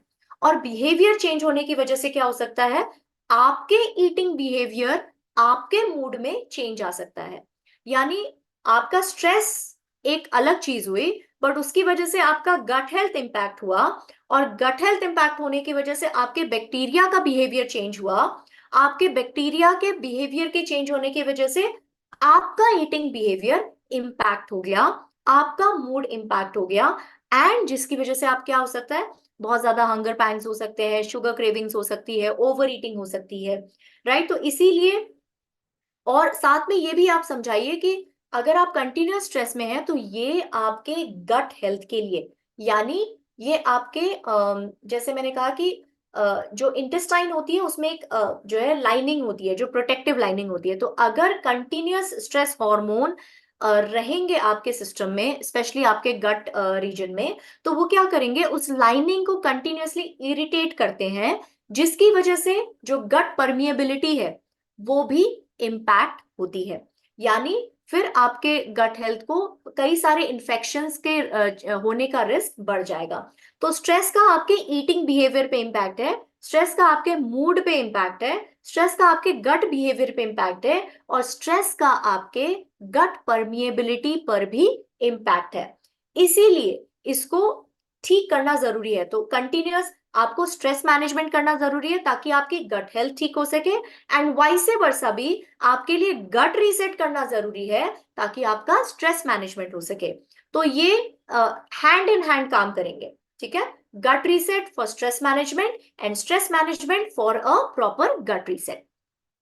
अब जो नेक्स्ट चीज आपका स्लीप रूटीन, और स्लीप रूटीन बेसिकली आपके ओवरऑल बायोलॉजिकल क्लॉक को बहुत ज्यादा इंपैक्ट करता है। तो अगर आपका स्लीप रूटीन डिस्टर्ब्ड है तो इसका मतलब आपका बायोलॉजिकल क्लॉक भी डिस्टर्ब्ड है, और उसकी वजह से क्या हो रहा है, आपके सारे हॉर्मोन्स डिस्टर्ब्ड है, आपके सारे एंजाइम्स डिस्टर्ब्ड है, और इनकी वजह से क्या हो रहा है, आपका गट माइक्रोबायोम भी डिस्टर्ब्ड होगा। इसको आप ऐसे समझ सकते हैं, अगेन ये भी हैंड इन हैंड जाएगा। गट माइक्रोबायोम डिस्टर्ब हो गया जिसकी वजह से आपका स्लीप रेगुलेशन प्रॉपर नहीं हो पाएगा, और अगेन अगर आपका डिस्टर्ब्ड स्लीप है तो उसकी वजह से आपका गट माइक्रोबायोम में भी ऑल्टरेशन आप देख सकते हैं। ठीक है, यहाँ पे मैं जब इसके जो है पढ़ रही थी तो ये सिर्फ आपके लिए है, आपको इसको कस्टमर को समझाने की जरूरत नहीं, मैं सिर्फ थोड़ा सा यहाँ पे ये एम्फोसाइज करना चाह रही हूँ कि स्लीप कैसे आपके आपके गट माइक्रोबायोम को इम्पैक्ट करती है। तो ये सिर्फ आपके समझने के लिए है। तो स्लीप फाउंडेशन ने जो है एक स्टडी की थी जिसमें उन्होंने देखा था कि एक लैक्नोस्पायरेसी करके एक बैक्टीरियल स्पीशीज है जो इन्फ्लुएंस करती है लॉन्गर स्लीप को, यानी इसका डायरेक्ट इम्पैक्ट है कि जिनकी भी बॉडी में ये जो बैक्टीरियल स्पीशीज है ये अगर ज्यादा होती है तो वो लॉन्गर स्लीप को इंड्यूस करती है। और ऐसे ही एक दूसरी स्पीशीज है जिसको हम कहते हैं नेगेटिव क्यूटीज या सेलेनोमोनाडेल्स। ये जो स्पीशीज है ये इंसोम्निया को जो है इंड्यूस करती है। तो आप समझ सकते हैं कि बैक्टीरिया का भी, बैक्टीरियल स्पीशीज कौन से बैक्टीरिया आपकी बॉडी में ज्यादा है और कौन से बैक्टीरिया आपकी बॉडी में कम है, उसके इम्बैलेंस की वजह से डायरेक्ट इंपैक्ट है आपके स्लीप रूटीन का।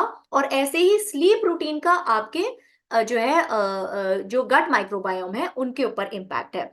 ऐसे ही जो नाइट आउल्स हैं, जो सेकेंड या थर्ड फेज के जो लोग होंगे वो समझ पाएंगे। इस नाइट आउल्स बेसिकली वो लोग हैं जिनको जो है जो लोग रात में जागना ज्यादा पसंद करते हैं या उनकी रात की नींद उतनी ज्यादा अच्छी नहीं होती है। तो नाइट आउल्स में ये देखा गया एज पर द स्टडी कि उनके गट में एंटीरियो बैक्टीरिएसी नाम की स्पीशीज ज्यादा होती थी, एंड वो डायरेक्टली लिंक्ड है जो है आपके ओबेसिटी से, राइट। तो आप ये देख पा रहे हैं कि ये जो स्लीप है ये भी आपके गट माइक्रोबायोम को अफेक्ट करती है, या किस तरह का आपका गट है, यानी अगर वो बैलेंस्ड गट है या इम्बैलेंस्ड गट है, वो आपके स्लीप रूटीन या स्लीप रेगुलेशन को डेफिनेटली इम्पैक्ट करता है।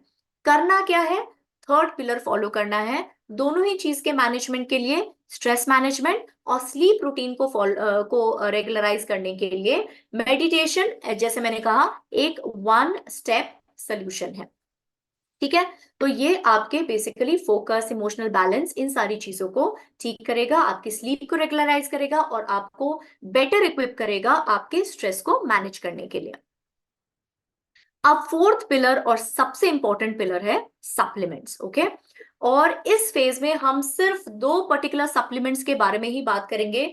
अगर आपके पास कुछ कस्टमर्स हैं जो ऑलरेडी सप्लीमेंट्स फॉलो कर रहे हैं एंड अगर वो जो है कंफर्टेबल हैं सप्लीमेंट स्टॉप करने के लिए, तो उनको थोड़ा सा एम्फसाइज कीजिए कि क्योंकि ये हमारा गट रीसेट और हम इसमें सिर्फ गट के ऊपर फोकस कर रहे हैं, गट की हीलिंग पे फोकस कर रहे हैं, तो इस टाइम पे हम जो सप्लीमेंट्स लेंगे वो भी गट रिलेटेड ही होंगे, और इसलिए हम सिर्फ इन दो सप्लीमेंट्स पे फोकस कर रहे हैं। तो सबसे पहला तो हो गया फाइबर, एंड फाइबर आपको पता है इट्स अ फॉरगॉटन न्यूट्रिएंट है ना। हम कहीं ना कहीं अपने डाइट में जो है फाइबर को धीरे धीरे भूलते जा रहे हैं। हम easy to eat, easy to reach food की तरफ बढ़ने की वजह से फाइबर कंटेंट को हम भूलते जा रहे हैं। तो इसके बारे में हम डिस्कस करेंगे और साथ में प्री एंड प्रोबायोटिक के बारे में डिस्कस करेंगे। ठीक है, तो अभी तक जो है ये आपने उनके एचआरए के बेसिस पे आपने जो भी बंडल सजेस्ट किया होगा, विद मील रिप्लेसमेंट शेक या विदाउट मील रिप्लेसमेंट शेक, दोनों ही बंडल्स में ये जो फाइबर और प्री एंड प्रोबायोटिक है ये ऑलरेडी होगा ही होगा, राइट। बिकॉज ये सिर्फ 10 दिन के गट रीसेट के लिए तो जरूरी है ही है, बट आगे आने वाले 90 दिन के लिए भी जरूरी है। बिकॉज जब तक आपका गट ठीक नहीं होगा, आप कितना भी अच्छा डाइट खा लें या कितना भी अच्छा सप्लीमेंटेशन ले लें, उसका आपको मैक्सिमम रिजल्ट नहीं मिल पाएगा। बट इन 10 दिन के लिए आपको इन दो सप्लीमेंट्स पे सबसे ज्यादा फोकस करने की जरूरत है। ठीक है, तो अब हम समझते हैं one by one. I think आप सभी लोग एमवे से जुड़े हुए हैं तो मुझे बहुत ज्यादा मेहनत नहीं करनी पड़ेगी फाइबर के बेनिफिट्स को समझाने के लिए। तो थोड़ा सा इसको समझ लेते हैं कि सबसे पहले तो ये जो फाइबर है ये सोल्यूबल फॉर्म है। तो फाइबर दो फॉर्मेट में आता है, सोल्यूबल फाइबर और इनसोल्यूबल फाइबर। इनसोल्यूबल फाइबर वो फाइबर है जो बेसिकली आपके वेजिटेबल्स फ्रूट्स में पाया जाता है, जो आपके बल्क यानी आपका जो ओवरऑल बल्क है उसको इंक्रीज करता है और मेनली बाउल रेगुलेशन में हेल्पफुल होता है। जब हम सोल्यूबल फाइबर की बात करते हैं तो सोल्यूबल फाइबर आपके सिर्फ डाइजेस्टिव रिलेटेड हेल्थ को इंप्रूव नहीं करता, ये आपके ओवरऑल हेल्थ को इंप्रूव करता है। और क्यों इंप्रूव करता है? बिकॉज ये कॉम्बिनेशन है थ्री सोल्यूबल फाइबर्स का। कौन कौन से थ्री सोल्यूबल फाइबर्स है, कोई बता सकता है? क्योंकि आप लोग एमवे से रिलेटेड है तो ये क्वेश्चन मैं डायरेक्टली आपसे पूछ सकती हूँ, कौन कौन से वो तीन फाइबर्स हैं?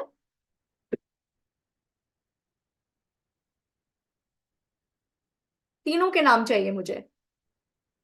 और ये सेशन हम लोग ऑलरेडी नॉलेज सेशन में भी कर चुके हैं, तो इसीलिए मैं नाम एक्सपेक्ट कर रही हूँ। तो ओवरऑल सबने अलग अलग करके तीनों के नाम ऑलरेडी दे ही दिए हैं मुझे।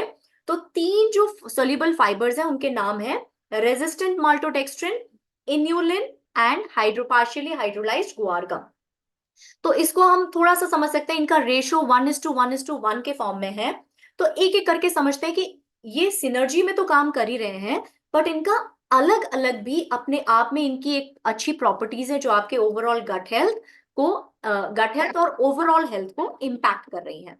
तो सबसे पहले तो सोल्यूबल फाइबर बेसिकली करता क्या है, ये जैसे ही पानी के साथ कांटेक्ट में आता है ये एक जिलेटिनस काइंड ऑफ स्ट्रक्चर बना लेता है आपकी गट में जाके, जिसकी वजह से न्यूट्रिएंट एब्जॉर्प्शन भी अच्छा होता है। और जो अनवांटेड जो चीजें हैं जिनका एब्जॉर्प्शन नहीं होना चाहिए वो इसमें ट्रैप हो जाते हैं। मतलब मैं बहुत ही सिंपल लैंग्वेज में समझाने की कोशिश कर रही हूँ। तो इसलिए सोल्यूबल फाइबर एक बहुत इंपॉर्टेंट एस्पेक्ट है इस गट रीसेट के लिए। तो सबसे पहले आते हैं रेजिस्टेंट माल्टोडेक्स्ट्रिन। रेजिस्टेंट नाम से ही समझ लीजिए कि रेजिस्ट करता है अपने डाइजेशन को। ये पूरा ऊपर से लेके जो है नीचे तक आते आते रेजिस्ट करता है अपने डाइजेशन को, और लार्ज इंटेस्टाइन में आके फर्मेंटेशन फर्मेंटेशन होता है इसका। और ये कुछ शॉर्ट चेन फैटी एसिड बनाता है। Short chain fatty acid again बहुत ही बेनिफिशियल मेटाबोलाइट्स हैं जो आपके ओवरऑल गट के हेल्थ के लिए बहुत जरूरी है। दूसरी चीज क्या करता है, ये गुड बैक्टीरिया के ग्रोथ को प्रमोट करता है और सटाइटी प्रोवाइड करता है, और साथ में जो आपका ग्लूकोज एंड लिपिड मेटाबॉलिज्म को भी रेगुलेट करता है, उसके लिए हेल्पफुल होता है। दूसरा जो सोल्यूबल फाइबर है वो है इन्यूलिन, और ये हमने एक्सट्रैक्ट किया है चिकोरी रूट से। और chicory is the major source of inulin. Okay. और इन्यूलिन को हम प्रीबायोटिक भी कहते हैं बिकॉज ये मेजरली एक खाने का काम करता है। आपके जो गुड बैक्टीरिया है, गुड बैक्टीरिया के लिए ही खाने का काम करता है, ठीक है। क्योंकि अगर हम खाना दे रहे हैं तो वो गुड के लिए भी हो सकता है, बैड के लिए भी हो सकता है, बट स्पेसिफिसिटी देखिए आप यहाँ पे कि इन्यूलिन सिर्फ गुड बैक्टीरिया के लिए ही खाने का काम करता है। Isn't it like so amazing and so wonderful? तो ये स्पेशल फूड है स्पेशल बैक्टीरिया के लिए। तो कुछ ऐसे बैक्टीरिया हैं जैसे लैक्टोबैसिलस और बिफिडोबैक्टीरिया, इनके इन स्पीशीज के लिए स्पेशल खाने का काम करता है। और ये जो बैक्टीरिया है ये गुड बैक्टीरिया कैटेगरी में आते हैं। न्यूट्रिएंट एब्जॉर्प्शन को प्रमोट करता है, और साथ में इसकी एक और प्रॉपर्टी होती है, ये वाटर को रिटेन करता है। तो अगर आप समझेंगे, बिकॉज लार्ज इंटेस्टाइन यानी जिसको हम मेजरली गट भी कहते हैं, वहां पे मेजरली क्या हो रहा है, लार्ज इंटेस्टाइन और स्मॉल इंटेस्टाइन को हम मेजरली गट कहते हैं। और लार्ज इंटेस्टाइन में क्या होता है, तब तक वहां पे स्टूल फॉर्मेशन हो चुका होता है, आपका जितना भी रफेज वगैरह वहां पे इकट्ठा हो चुका होता है, और वहां पे मैक्सिमम पानी का एब्जॉर्प्शन होता है। तो इन्यूलिन की वजह से क्या होता है कि पानी स्टूल में ही रहता है और उसका स्मूथ मूवमेंट हो पाता है, और जो आपके बाउल मूवमेंट है, मोशन पास करना इजी हो जाता है, कन्वीनियंट हो जाता है। तो इसमें एक प्रॉपर्टी है रिटेंशन ऑफ वाटर, जो आपके स्टूल को मॉइस्ट रखता है, आपका स्टूल ड्राई नहीं होता है। जो लास्ट है वो है आपका हाइड्रोलाइज्ड गुआरगम। हाइड्रोलाइजेशन की वजह से यानी उस पे जो है पानी के इम्पैक्ट की वजह से जो है वो जेंटल हो जाता है स्टमक के लिए, इजी हो जाता है स्टमक को, उसको इंटेस्टाइन को उसको एक्सेप्ट करना। और अगेन ये क्या करता है, बाउल रेगुलरिटी में हेल्प करता है। और आपके जो म्यूकस मेम्ब्रेन को ब्रेक करने वाले जो बैक्टीरिया है ना, म्यूकस मेम्ब्रेन अगेन मैंने बोला था कि प्रोटेक्टिव कवरिंग है आपकी इंटेस्टाइन की। तो म्यूकस मेम्ब्रेन को ब्रेक करने वाले जो बैक्टीरिया है उसको सप्रेस करता है। है ना, जिसको हम कहते हैं म्यूकोलाइटिक। म्यूको मतलब म्यूकस, लाइटिक मतलब ब्रेक, उन बैक्टीरिया को सप्रेस करता है। खासियत क्या है इस चीज की? खासियत क्या है हमारे फाइबर की? लो विस्कोसिटी, यानी जब मिक्स होता है तो ऐसा बहुत ही थिक नहीं होता है, बहुत ही थिन होता है, जिसको आपको ड्रिंक करने में, गल्प करने में इजी रहता है, टेस्टलेस है। और कब लेना है इसको आपको? 30 minutes before breakfast and 30 minutes before dinner, one scoop with 250 to 300 ml of water. ठीक है, तो ये तो हो गया हमारा पहला सप्लीमेंट जो हम इस गट रीसेट में सजेस्ट करेंगे। दूसरा है आपका प्री एंड प्रोबायोटिक कैप्सूल। ये रिसेंटली लॉन्च्ड है and it's a wonderful wonderful product. I think आप सभी लोग यूज भी कर रहे होंगे और आपने इसके हेल्थ बेनिफिट्स भी देखे होंगे।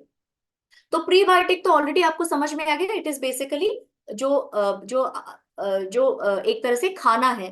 ठीक है, और प्रोबायोटिक बेसिकली लाइव बैक्टीरिया है, राइट। यानी हम उस चीज का वेट नहीं कर रहे हैं कि हम बाकी सारी चीजें तो कर ही रहे हैं ताकि जो भी ऑलरेडी गुड बैक्टीरिया उनके फ्लरिशिंग में, उनके ग्रोथ में, उनके जो है मतलब सर्वाइवल में हेल्प हो सके। बट हम साथ में एडिशनल काम भी कर रहे हैं कि हम गुड बैक्टीरिया को डायरेक्टली भी अपने गट में पहुंचा रहे हैं, right, pre and probiotic capsule के फॉर्म में। प्रोबायोटिक कंटेंट इसमें क्या है? इसमें basically 2 billion colony forming unit of bacillus coagulans. Bacillus coagulans नाम के जो बैक्टीरिया है उसका 2 billion content of colony forming unit इसके थ्रू हम दे रहे हैं। अब अगेन यहाँ पे अगर आपके पास कुछ अवेयर कस्टमर्स होंगे जिनको ऑलरेडी डाइजेस्टिव प्रॉब्लम्स होगी और उनके डॉक्टर ने उनको सजेस्ट किया होगा कुछ 10 बिलियन समथिंग और कुछ 6 बिलियन और 5 बिलियन, तो यहाँ पे आप ये मत समझिए कि ये जो 2 बिलियन है ये हमारे जो सप्लीमेंट है उसकी एफिशिएंसी को सजेस्ट कर रहा है। 2 बिलियन वो नंबर है जिसकी वजह से जो आपका जो बैक्टीरिया है वो एक कॉलोनी फॉर्म कर सकता है गट में। तो 2 बिलियन आपकी एफिशिएंसी को सजेस्ट नहीं कर रहा है, 2 बिलियन वो नंबर है जो इस बैक्टीरिया को चाहिए अपनी कॉलोनी बनाने के लिए इंटेस्टाइन में। इसीलिए 2 बिलियन कॉलोनी फॉर्मिंग यूनिट इसका इसमें कंटेंट है। ठीक है, तो एफिशिएंसी यहाँ पे अफेक्ट नहीं हो रही है 2 बिलियन या 5 बिलियन या 10 बिलियन से। इतना नंबर चाहिए उस पर्टिकुलर स्पीशीज का सो दैट वो वहां पे जाके डिवाइड और मल्टीप्लाई हो सके। इसमें जो प्रीबायोटिक कंटेंट है, बिकॉज हम ये इंतजार नहीं कर रहे हैं कि हमने प्रोबायोटिक तो भेज दिया और उसके बाद हम खूब सारा फाइबर खाएंगे ताकि वो उसके खाने का काम करे। हम साथ में लंच बॉक्स भी पैक करके दे रहे हैं और वो लंच बॉक्स है प्रीबायोटिक फॉर्म में, और वो कंटेंट क्या है? 100 मिलीग्राम ऑफ फ्रक्टो ओलिगोसैकेराइड जो आपके शुगर केन से आ रहा है। ठीक है, और इसके बेनिफिट्स क्या है? अगेन आपके जो है गुड बेनिफिशियल बैक्टीरिया को के ग्रोथ को एनहांस करता है। आईबीएस यानी इरिटेबल बाउल सिंड्रोम से रिलेटेड जो पेन है उसको थोड़ा सा सूद करने में हेल्प करता है। Constipation, digestion, protein and carbohydrate के specific protein and specific carbohydrate के डाइजेशन। यानी जो लोग ऐसा कहते हैं कि मुझे अब अभी आजकल छोले डाइजेस्ट नहीं हो रहे या आजकल राजमा डाइजेस्ट नहीं हो रहे या आजकल मैं रोटी डाइजेस्ट नहीं कर रही हूँ, तो उन केसेस में अगर आप प्री एंड प्रोबायोटिक कैप्सूल्स का इस्तेमाल कर रहे हैं तो वो जो है आपके इस तरह के प्रॉब्लम्स को भी कुछ ना कुछ सपोर्ट करने में हेल्पफुल रहेगा। एंटी इंफ्लेमेटरी प्रॉपर्टीज है और साथ में इम्यूनिटी सपोर्ट का भी काम करता है। तो ये तो हो गई, और ये आपको लेना है 1 कैप्सूल आफ्टर लंच। यहाँ पे थोड़ा सा ये समझिए कि कई बार लोग आपके पास आएंगे और वो कहेंगे कि मुझे तो pre and probiotic empty stomach लेने के लिए बोला था मेरे डॉक्टर ने। तो यहाँ पे आप उनको ये समझाइए कि जो हमने स्पीशीज यूज की है इस प्रोबायोटिक में वो बहुत ही रोबस्ट स्पीशीज है, और वो आपके जो स्टमक एसिड है उससे अफेक्टेड नहीं होती है, उसमें डैमेज नहीं होता इस स्पीशीज का। इसीलिए this can be taken after food as well. ठीक है, तो यहाँ पे आप ये पॉइंट भी उनको सजेस्ट कर सकते हैं। अब आता है, आपने उनको समझा दिया कि क्या, अब बताना है आपको कैसे, कि आपको इस पूरे रूटीन जो हमने समझाया कि आपको ब्रेकफास्ट में ये लेना है, हेल्दी मील प्लेट ऐसे करना है, स्नैक्स टाइम पे ये करना है, बट वो कैसे बनाना है, कैसे फॉलो करना है, तो उनके लिए आपको create a 24 hour plan for 10 days gut reset at this stage for your customer. उसमें आप क्या समझाएंगे? आप उनको समझाएंगे कि भाई सुबह क्योंकि आप यहाँ पे ये भी समझाएंगे कि जो भी हम कह रहे हैं वो आप फॉलो करेंगे, लेकिन टाइमिंग अगेन बहुत इंपॉर्टेंट है। आप सुबह 11 बजे उठ के डिटॉक्स ड्रिंक ले रहे हैं, लंच आपका 3 बजे हो रहा है, 10 बजे आपका डिनर हो रहा है, स्टिल आप you will not be able to see the good result during gut reset. तो यहाँ पे इसलिए 24 आवर का टाइमलाइन उनको समझाना बहुत जरूरी है कि आप 6 से 7 के बीच में उठिए, आप डिटॉक्स वाटर लीजिए, उसके बाद आप हमारा एक्सरसाइज और नॉलेज सेशन अटेंड कीजिए, फिर आप फाइबर लीजिए, फिर आप ब्रेकफास्ट लीजिए, फिर आप मिड मॉर्निंग स्नैक लीजिए, फिर आप अपना लंच लीजिए, लंच के बाद प्री एंड प्रोबायोटिक लीजिए, इवनिंग स्नैक लीजिए, फिर आप अपना फाइबर लीजिए डिनर से पहले, और फिर आप डिनर कीजिए एटलीस्ट एक दो सोने से 2 घंटे पहले मिनिमम गैप रखिए, मेडिटेशन फॉलो कीजिए, एंड फिर आप अपनी नींद लीजिए। तो इस तरह का आपको 24 आवर्स का आपको एक समझाना है उनको। नाउ इसके बाद कुछ क्वेश्चंस भी आ सकते हैं आपके सामने जो आपके कस्टमर्स आपसे पूछ सकते हैं। तो वो कौन से क्वेश्चंस हैं? तो सबसे पहले तो क्वेश्चन आएगा कि गट रीसेट सिर्फ 10 दिन के लिए, 5 दिन के लिए हो सकता है, 12 दिन के लिए हो सकता है।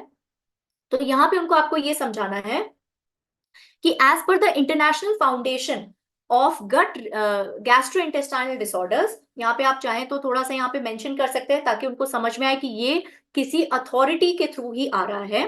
तो as per the International Foundation of gut Gastrointestinal Disorders, जब भी हम कोई फूड खाते हैं या हम कोई फूड कंज्यूम करते हैं, उसको पूरी तरह से शरीर से निकलने में 3 से 5 दिन लगते हैं।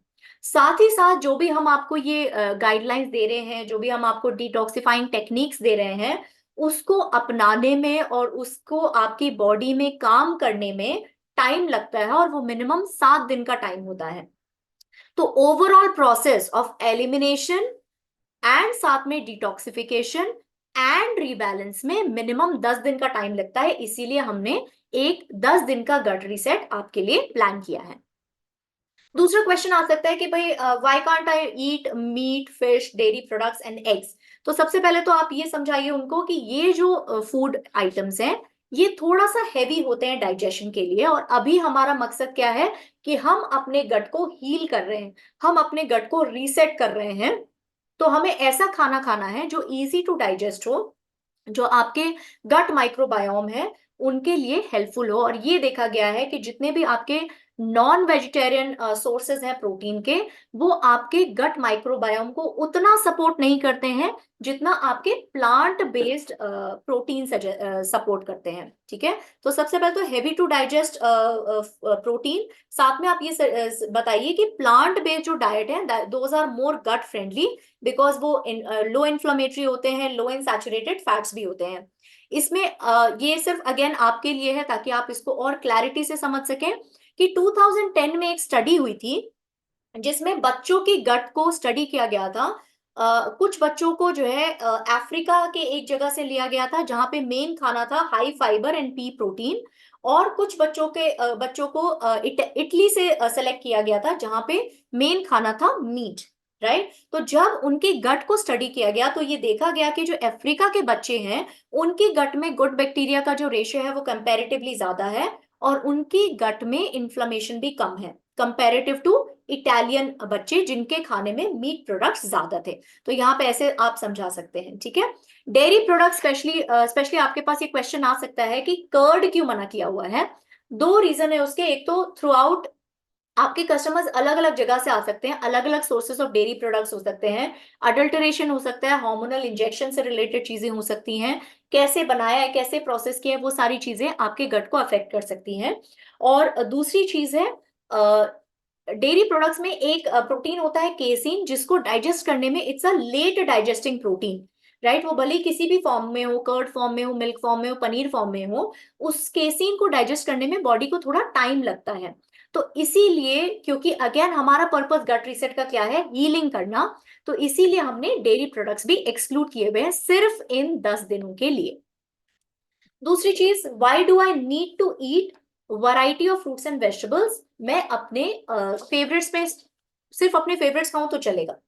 तो यहाँ पे आप थोड़ा सा समझाइए कि अगर हम वैरायटी ऑफ बैक्टीरिया को इंप्रूव करना चाहते हैं, है ना, हंड्रेड्स ऑफ स्पीशीज को अगर हम इंप्रूव करना चाहते हैं तो हमें क्या देना पड़ेगा उनको, वैरायटी ऑफ फूड देना पड़ेगा। राइट, तो स्टिकिंग टू फेवरेट्स बेसिकली आपके न्यूट्रिएंट रेंज को भी जो है कम कर देते हैं। यानी आप पूरे हफ्ते अगर फ्रूट्स में आपसे बनाना खा रहे हैं तो आपको एक सर्टेन सेट ऑफ न्यूट्रिएंट्स ही मिलेगा, बट उसकी जगह अगर आप कर रहे हैं मंडे को आप वाटरमेलन खा रहे हैं, ट्यूसडे को आप मस्कमेलन खा रहे हैं, वेडनेसडे को आप पोमोग्रेनेट खा रहे हैं, थर्सडे को आप पपाया खा रहे हैं, तो आपको डिफरेंट सेट ऑफ न्यूट्रिएंट्स मिलेंगे। इसके अलावा अगर आप अपने डाइट में colourful fruits and vegetables add करते हैं तो उसमें स्पेसिफिक बायो एक्टिव कंपाउंड्स होते हैं जिसको हम फाइटोन्यूट्रिएंट्स कहते हैं, तो उनकी भी जो गुडनेस है वो आपके बॉडी को मिलेगी। स्पेशली जो आपके गट माइक्रोबायोम है उन उन पर इनका एक बहुत ही पॉजिटिव इम्पैक्ट पड़ेगा, बिकॉज ये उनके लिए खाने का काम करते हैं। साथ में इनमें antioxidant property, anti microbial property और एंटी इंफ्लेमेटरी प्रॉपर्टीज भी होती हैं।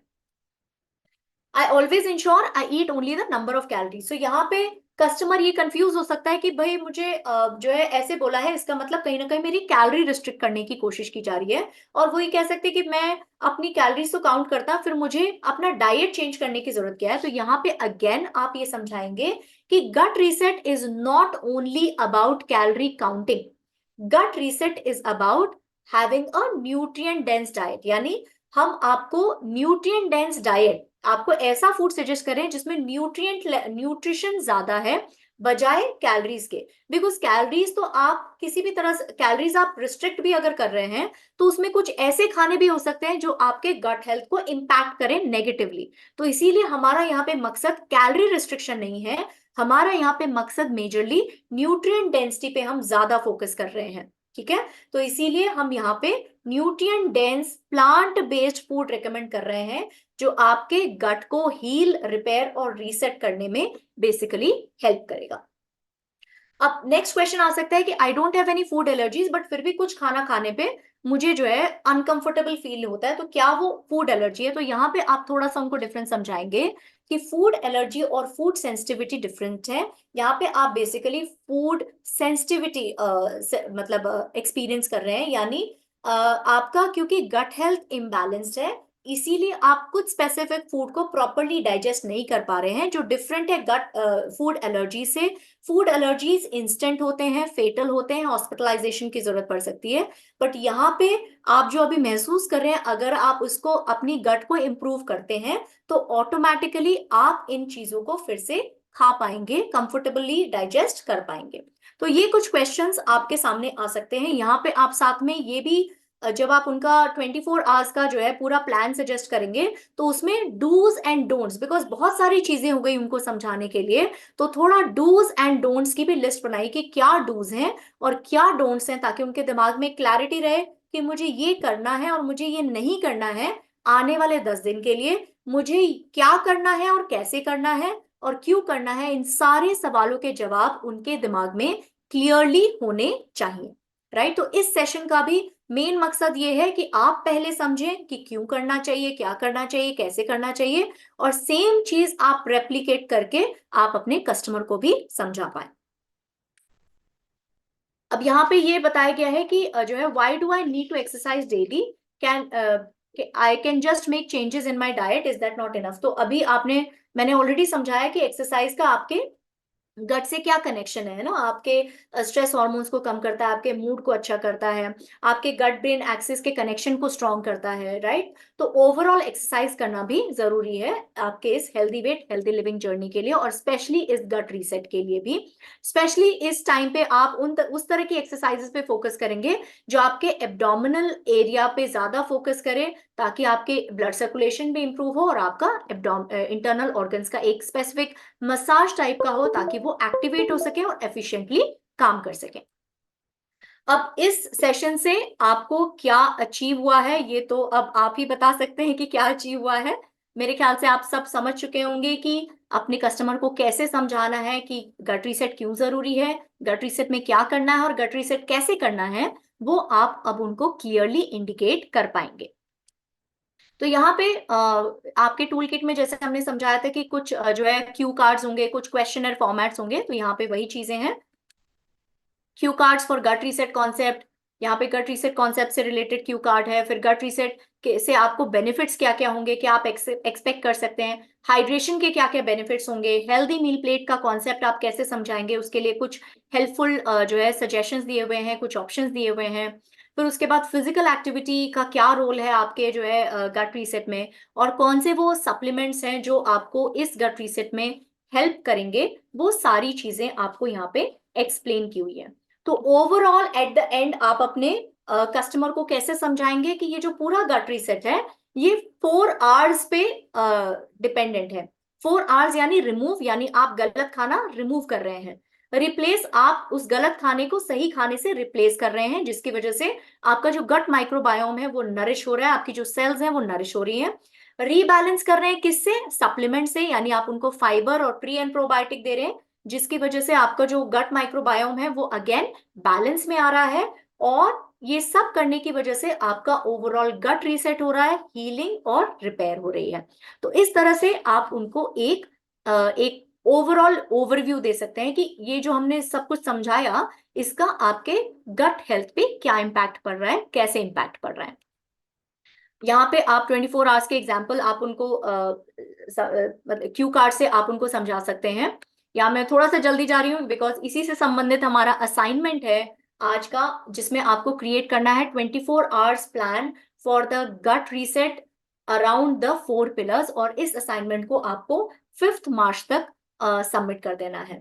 तो होपफुली ये सेशन आपके लिए हेल्पफुल रहा हो, आपको एक क्लैरिटी आ गई हो कि आपको किस किस एस्पेक्ट पे कितना कितना आपके कस्टमर को समझाना है, इस गट रीसेट के इंपॉर्टेंस में क्या करना है, क्यों करना है, कैसे करना है।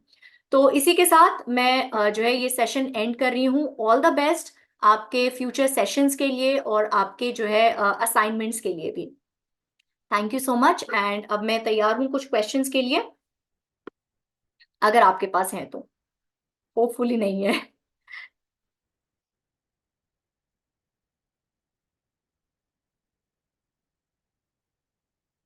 So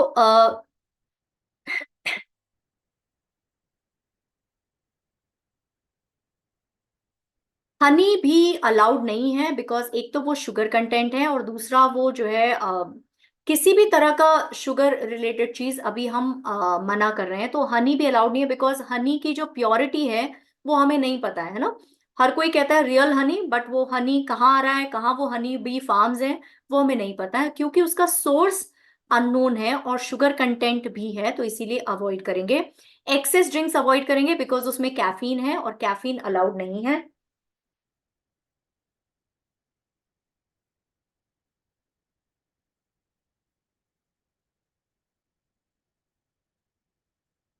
how many sessions you need to explain this? जितने सेशंस में आपका कस्टमर समझ पाए। मैंने कोशिश की है 1.5 घंटे में समझाने की। आप चाहें तो उसको 45 मिनट्स 45 मिनट्स में समझा सकते हैं, बट मेरा सजेशन ये रहेगा, अगर आप एक सेशन में सी, मैं आपको समझा रही हूँ बिकॉज आपको इन एंड आउट समझाना जरूरी है। आपके कस्टमर को हो सकता है इतने डिटेल में समझाने की जरूरत ना पड़े। आप सिर्फ कुछ कुछ आपके पास क्यू कार्ड एक बहुत अच्छा हेल्पफुल टूल किट है, तो उसके थ्रू आपको समझाना बहुत इजी हो जाएगा। जैसे मैंने पिछले सेशन में भी कहा था कि विजिबल इम्पैक्ट बहुत जो है मतलब बहुत पावरफुल होता है। तो अगर आप उनको दिखा दिखा के समझा रहे हैं तो हो सकता है आपको इतना बोलना ना पड़े।